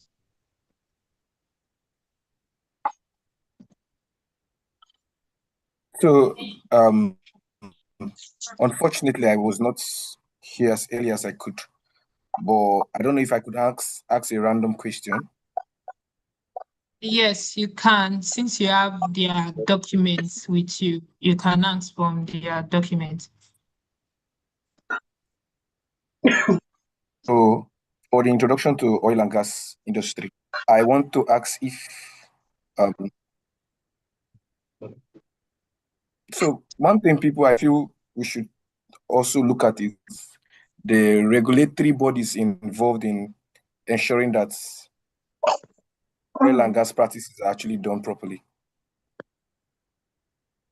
If I could get the regulatory bodies in charge of, especially, let's say, the upstream of oil and gas.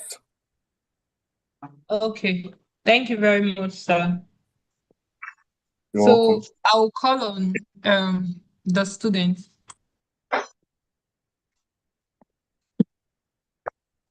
Is sorry, let me confirm the name again. Is Ahmad on the call? Ahmed.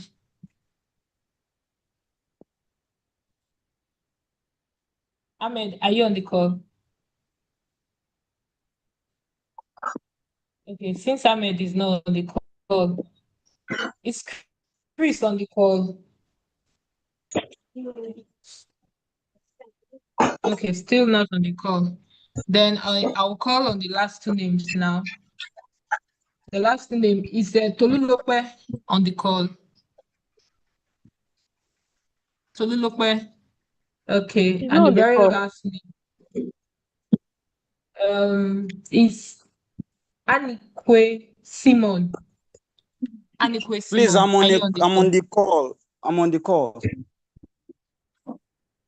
Who is on the call? Please, your name. Sam Charles. I'm in oil and gas. Introduction to oil and gas. Okay, so your question is name one of the regulatory bodies in the oil and gas industry. Okay, we have the NUPROC, the Nigerian Upstream Petroleum Regulatory Commission. We have the Federal Ministry of Petroleum Resources as well. So these are regulatory bodies in the oil and gas of this. Mostly as he streamlined it to the upstream. Okay, thank you very much. Thank you Engineer very Paul, much. are you okay? Thank you. Madam Juliana. All right. I'm still here. Can you hear me? Hello, can you hear me? Yes, we can hear you. Yes, we Yes, can I hear can you, hear ma. you. All right. Okay. So I just have one question for them. Great work. Before they got cut off because of time, I saw that it showed us the Christmas tree, right? So I want to ask them this question. What actually determines how much a well can produce, right? Is it the Christmas tree or the reservoir? Okay, thank you very They, much, ma'am. So I'll call on somebody to respond to it. Is which name am I saying here? Is Asogiogu Daniel? Is he on the call? Daniel, are you on the call? Asogoivo. I hope I got the name. Okay, he's not on the call. Is Amzat Ayomide? Are you on the call? Okay. Is Shalom Eze Mesoma? Are you on the call? Okay. Is Mubarak? I'm on the call. I'm on the call. If you guys are on the call, you guys should let me know now. We don't have time again. So Daniel, the question is the Christmas tree. The Christmas tree that was shared by your class. Is it the Christmas tree that determines how much you will produce, or is the reservoir? No, the reservoir, not Just the straight. Christmas. The reservoir. Okay. Thank Okay, you. thank you. Madam Juliana, are you okay? yes, I'm fine. Thank you. Okay, thank you so much, ma'am. So I'll move over to Mr. Goodluck for introduction to oil and gas. Your question, sir. Okay, thank you very much. Please, I want to know, in oil and gas, so we have two ways of, okay, I'm actually giving you guys a lead. We have actually two types of okay, in oil and gas, we produce crude oil in two ways. We have the natural flow and we have the artificial flow. Please, I want you guys to give me that if you're talking about the upstream sector where the exploration and drilling. So I want you guys to mention an example of an artificial method of producing crude oil. Do you guys know? Okay, artificial method of producing crude oil. Yeah. Okay, thank you very much, sir. So I'll call on is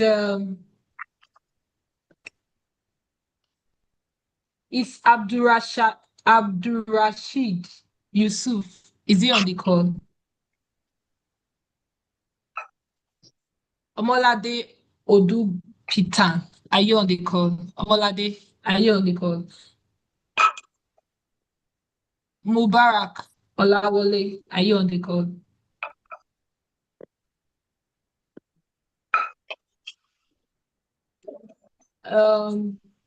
Patience. Okay, I think Patience was the one that made the presentation. Is Ahmed Utman on the call? If you guys are not on the call, I will close out all You know you leave it down, so you just leave it down. Could I answer that? Please mute your mic whenever you're in a meeting. I don't know who's handling that Zoom. Please mute that mic. So who else is from introduction, or should we mark it absent? Sorry, should I answer that? Can I answer? Go ahead. Okay, the EORO, or enhanced oil recovery method, is actually one artificial method of producing crude oil. Okay. Mr. Goodluck, are you okay with it? Yeah, okay, yeah, I'm okay with it. Okay, and to the final class, glory be to God. To the final class is the Aspen ISIS. So over to you. So I'll start with Madam Juliana this time around. So Madam Juliana, please you can proceed with your question for Aspen ISIS class.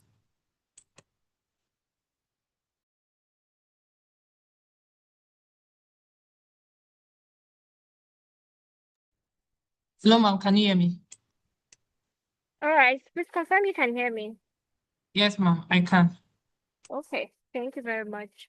All right, the Aspen ISIS classes, I just still have one question for you for the sake of time. I saw your diagram. I would just like to ask, why was the LTS placed after cooling and not before cooling? Was there a specific reason? And I would like to know why. Thank you. Okay, thank you very much, ma'am. So Aspen ISIS, your question is why is the cooler attached partially and not fully, right? So I will call Yes. on okay, ma'am. So I will call on one of the students and I hope they are on the call. So is Chioma Mary Rose? Is she on the call? Is Shahima Mubarak on the call? Yes, ma'am. Mubarak. Yes, ma'am. Okay, please respond to the question. Why is your cooler partially installed and not fully installed? LTS, ma, is it partially installed? I thought she said, why is it before? The question was kind of Yes, yes, Okay, confusing. yes. sorry. If you get the question, you can proceed, please. Ma, you said, why is LTS before the cooling? That is Cooling, before the yes, cooler, that is the chiller at the yes, the back. chiller, Okay, yes. Yes, ma'am. The LTS is the lower temperature separator. Now it's actually is actually after the cooling. Now from the first part, the inlet separator. I don't know if you're looking at the flow diagram, the PBF, sorry. Now after the mixture has been separated, we have the cool gas. It goes from the cool gas and then the LTS, low temperature separator. The low Yes, temperature I'm separator asking why. Yes, I'm asking is why. Why is that? usually for Okay, I think the question because is it's why. just for the Yes, why? Why inlet. do you need Yes, to ma'am. cool? The low Why do you temperature need to separator Why cool do you inlet before place it? then? can Why only do you place it cool. after cool?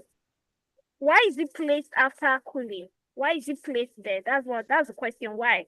I can see it, but why? Oh, okay. Um, can I sorry explain it the way I kind of understand it? Can I? Okay, Ma, can you hear me? Can I okay. explain it the Yes, way I I can kind of hear understand you. it? Okay, Yes, you ma, can. the cool gas actually enters the low temperature separator, so that in case there's any vapor that for example, now there's something called the reflux. The reflux is when the vapor that we actually need does not reach the standard. It goes back into the gas and gas hydrator, goes back. So that is why this lower temperature separator is there, so that in case there's any cool gas that needs to go back as a reflux. Okay, all right. I think I get you. All right, well done. Okay, thank you very much. So over to you, Mr. Goodluck.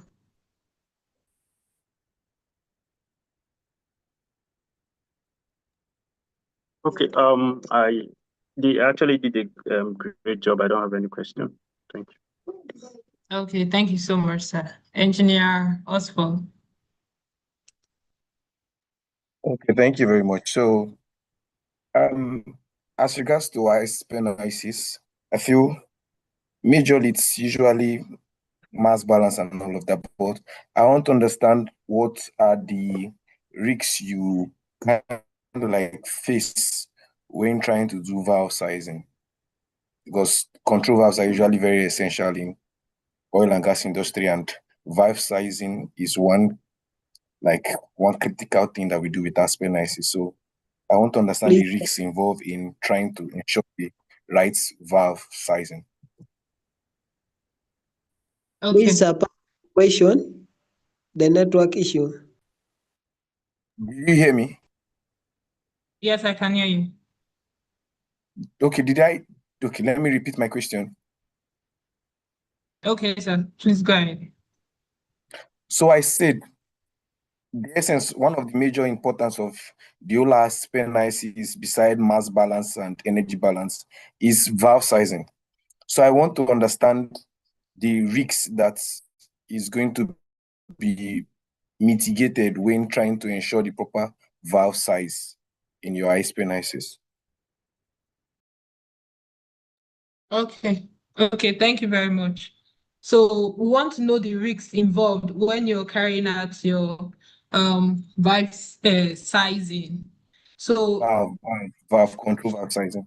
okay, control valve sizing, very important. So I will answer Oswaku Benjamin. Are you on the call? Asimi Temitope, are you on the call? Johnson Joseph, are you on the call? Gabriel Apofri, are you on the call? Godwin Joy, are you on the call? Esume Favor, are you on the call? Grace Kolawole, are you on the call? And Melody, okay, Melody did the presentation, sorry. Ayomide, are you on the call? So none of all these names that I mentioned are on the call. Okay. I think that would be the more reason why you guys will have reduction in your score. So Yes, ma. who would answer? Yeah, ma. Melody, Sorry, you ma. can. Sorry, ma. Sorry, ma. Can I answer the question? Melody, Sorry, who ma. just said that now? Okay, Adeyemi. Sorry, can you hear me? Melody, you can go ahead. Melody, you can go ahead.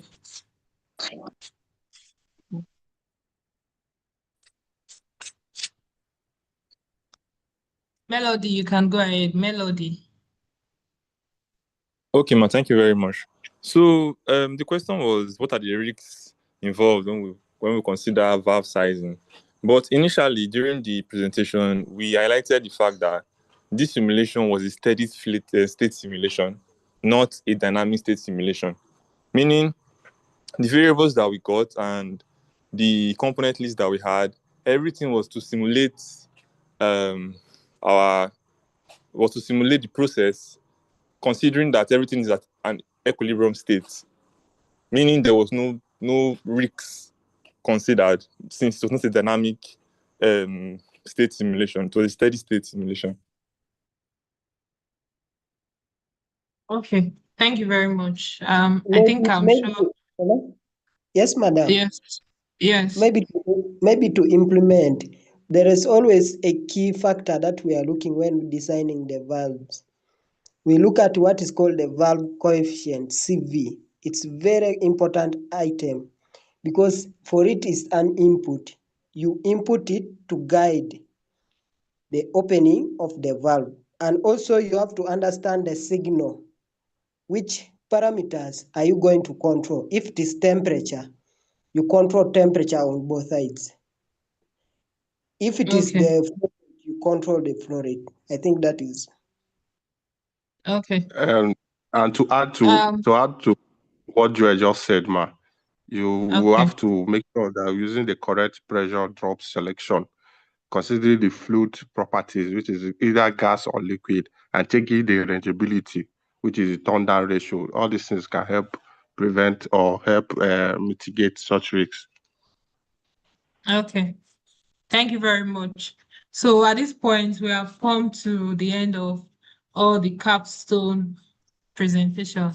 Kudos to everyone. Well done, well done, well done. Please let me see your reactions on the chat box. We have been on this call since 5 p.m. That is to tell you how tedious it is. So let's see the emoji. Let's see the emoji. Appreciation to all our judges. Thank you so much. For the engineering track, we'll be expecting your your grading now, so we could close it out. Thank you very much. For data science and Excel, your results is ready, but we'll share it alongside the engineering track. So well done. Please let's put hands together for all our judges from the data science to the Excel to project management to Aspin-ICs to introduction to oil and gas. Please let me see the emoji. It's not easy to bring out a professional to come and sit on a call for the past 3 hours. Like it's so not easy. Let's put our hands together for them. And at this point, while I wait for the class, for the data science class, I would want to say congratulations to all our personnel, all our mentees.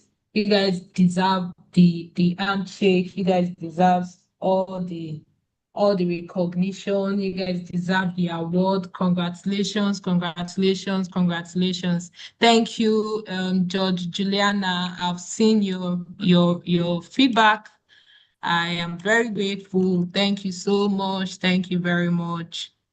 Thank you, thank you, thank you. So we will do a total and we share the screen with the results. Who is going to win? Let me see on the chat box. Who do you think will win? From the data science data track, who will win? 2 bottles of palm wine. Who will win? Oh, who will win? Let me see. If it's your class, be bold enough to say it's your class. Who will win this year's session? If it is your class, be bold. I know some people class messed up. Half of their class mentees were not on the call. That alone tells you that they have failed that one. So, but let's see. Oh yeah, who will win? Who will win? Majority is saying Aspen. How do you know? Why they did not answer question? Who told you they are the ones that will win? Who told you they are the ones that will win? Oh, for me, I think I have my class. My class. I think I'm interested in one of the classes, and I'm sure, and I'm hoping. Okay, I'm seeing the scores. I'm seeing the scores. I'm seeing the scores. Somebody do drum roll, drum roll, drum roll, drum roll. George, good luck. I will still be waiting for your own grading. Please, I'm waiting for your own grading. I'm waiting for your own grading. I'm waiting for yours. I'm waiting for yours. Okay, Madam I'm on it. FU, the Yeah, I'm on it. presidential You take power ball. Okay, sir. Okay, sir. Thank you, sir. Thank you so much, Engineer Osford. Thank you so much. Thank you very, very much. I'm very, very grateful. Sorry for pulling you out today. And I'm grateful that you're able to call in. Hey, God. Hey, God, Real Madrid. Who won the Arsenal and who played match today? Who won the match? 3 knots. Gunners for life.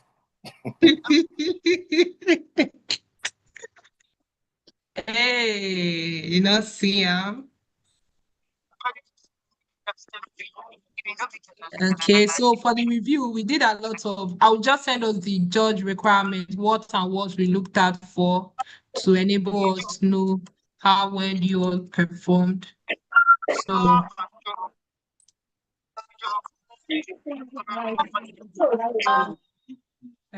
please, Unique, mute your mic. Oh, Unique, mute your mic. Thank you. Okay, so let me stop sharing my screen.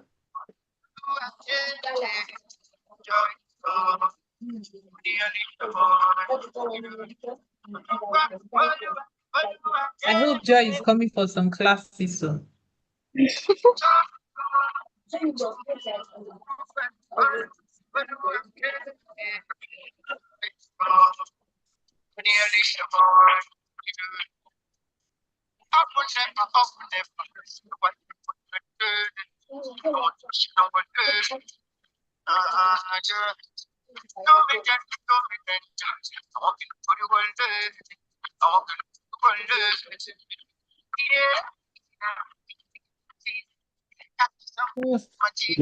Yes.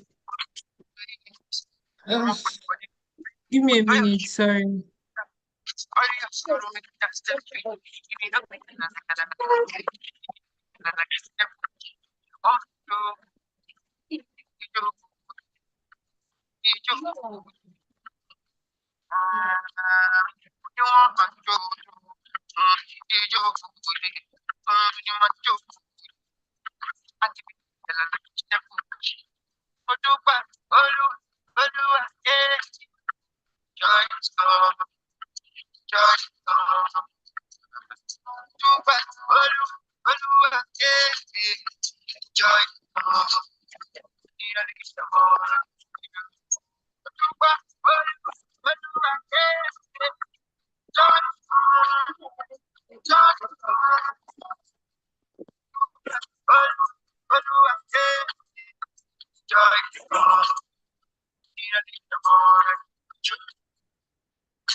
Madam Fedro, can you confirm? I think I'm done, right? Okay, yes, I just saw it. Thank you. Let me finalize it. What for? So it's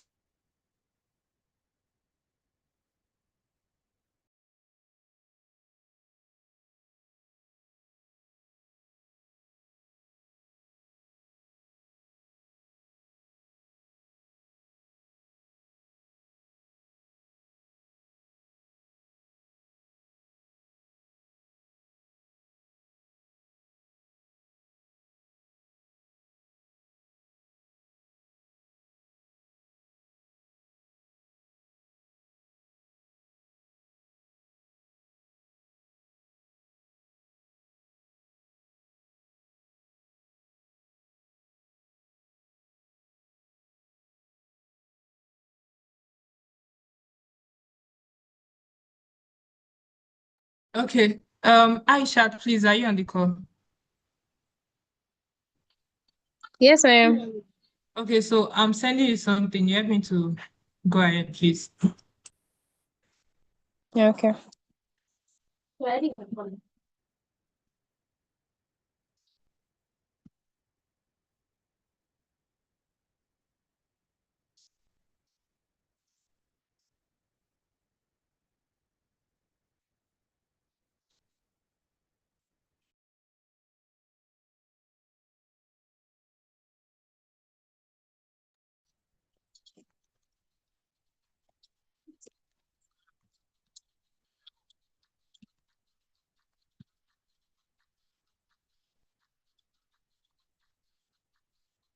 Please confirm if you have seen it.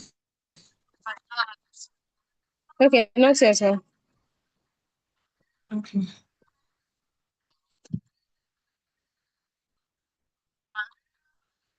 I'm coming, please. Okay, ma'am.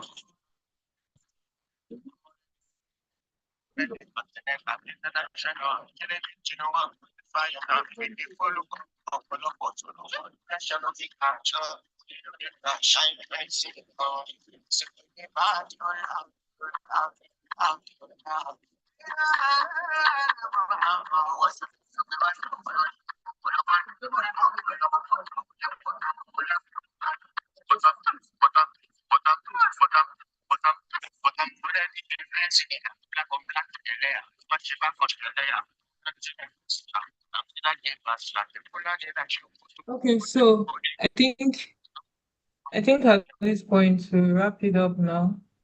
I need to see it, ma'am. Okay, don't worry. Let me undo it. Okay.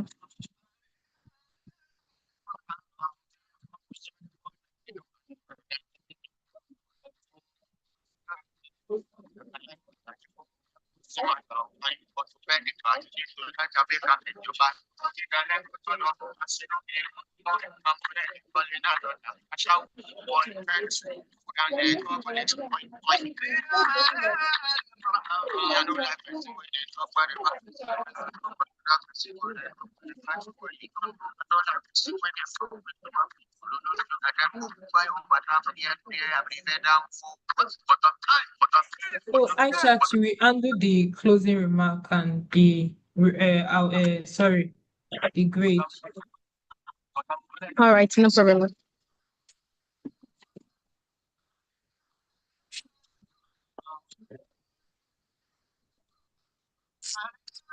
Oh.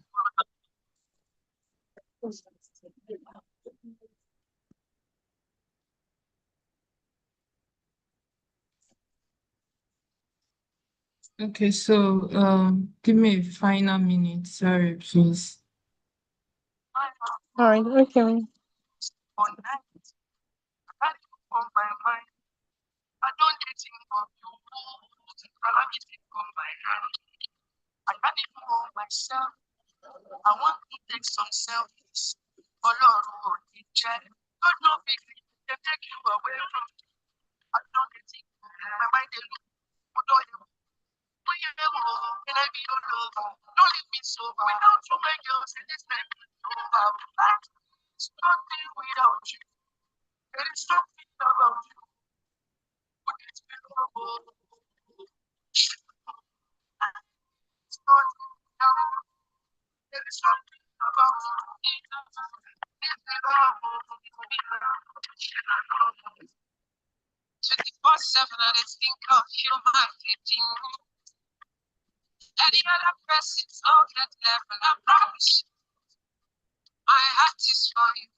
Okay, so I'll share my screen, please. Once it comes up, let me know.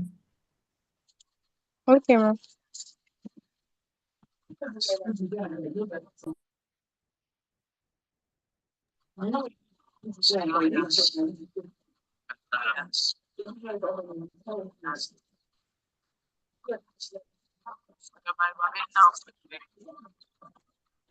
Does it come up?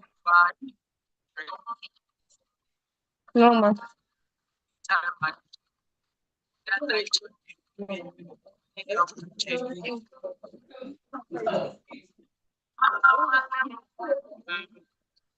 Okay, it's up, ma'am. All right.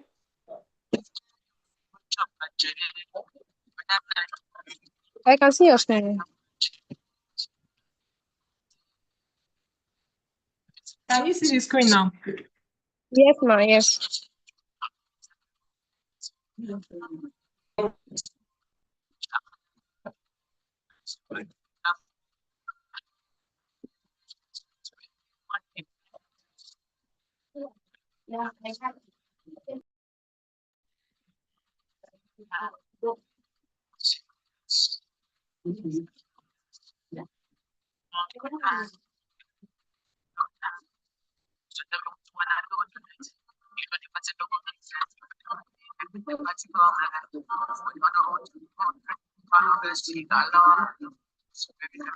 Aisha, please proceed.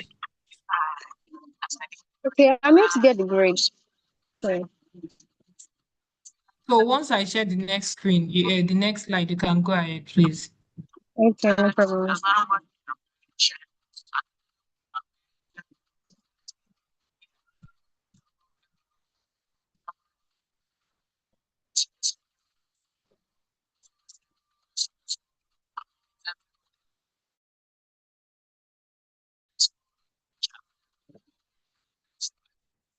Okay. The result is finally out. You all have been making noise in the chat board, shouting, "Where is the result? Where is the result?" And here we have it now. So, just like we had our presentation, we have the data track and the engineering track. And for the data track, which consists of data science and Excel, So data science class came out with a point of 42.9. Where are the emojis? Data science, make some noise in the chat, but make some noise. Where are the emojis? Let me see the emojis coming. Then we have MS Excel class, and they had 35.25 points. That is excellent. Where are the emojis? Come on, Excel class. You guys really did well. That was excellent. So for the engineering track, we have the project management class with 45.5 points. Wow, that is excellent. Project management. Then we have the introduction to oil and gas with 40 points, and the Aspen ISIS class with 44 points. Wow. And this is me announcing to you all the winner. Oh my god, pick some nice guys. The winner for the lecture of lecture of energy mentoring section 3.0 class. The winner is project management class, which came up with a point of 45.5%. Please, let's make some noise for the project management class. It is not easy. This is second time in a row. Come on, we are the project management guys. Come on, let's show Hallelujah. them. Oh. Let's do this. Come on. Where's the music? Congratulations to the project management class. This is excellent, and we are very, very, very proud. And thank God, their mentor is actually on the call. I'm very sure he's very happy about this. He's so happy. We are so glad. We are the project management guys. You guys are not showing your emoji in the chat, but come on, show your emoji. You guys should show your emojis. We are the we are the project management guys. We are the winner for today. Congratulations. That is excellent. Let me play just 2 minutes song for you guys. It is not easy. It is not easy. You all tried. You all did well, and we are very, very, very, very, very, very proud of you. Lecture is proud of you, and your mentor, Mr. Anthony, is also as well proud of you. Congratulations to everyone. Congratulations. We are really, really, really proud of you. So let me use just 1 minute, not even up to 1 minute, to play this song for the project management class. I have waited patient. I have visions, So the project management class came first, then the data science came second, which is not easy. And the Aspen IT's class came second. Why the data science came third? Then the introduction to oil and gas came fourth. Why the MS Exhaust class came fifth. Wow. Give it up to our champions for tonight. Congratulations to everyone. The project management class, congratulations to you. One.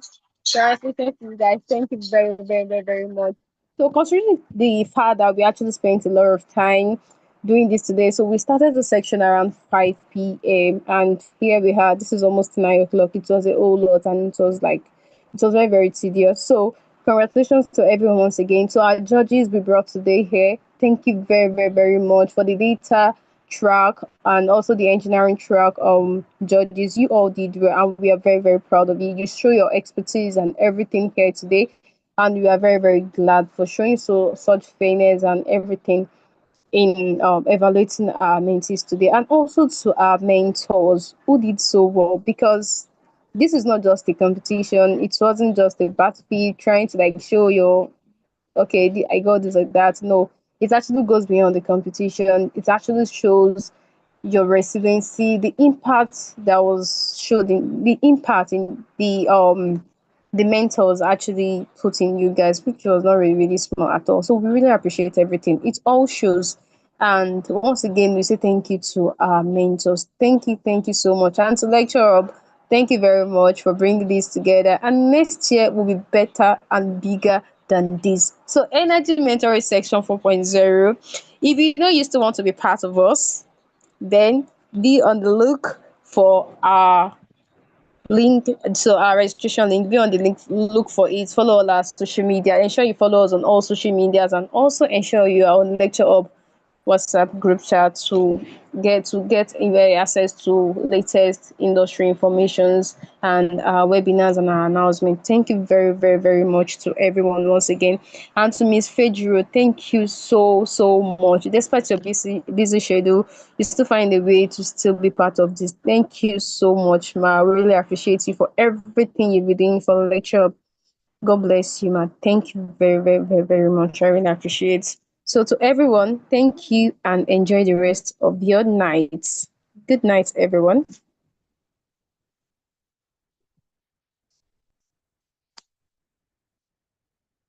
Oh, okay, Chi, you asked for gifts. Don't worry. You guys will get your gift.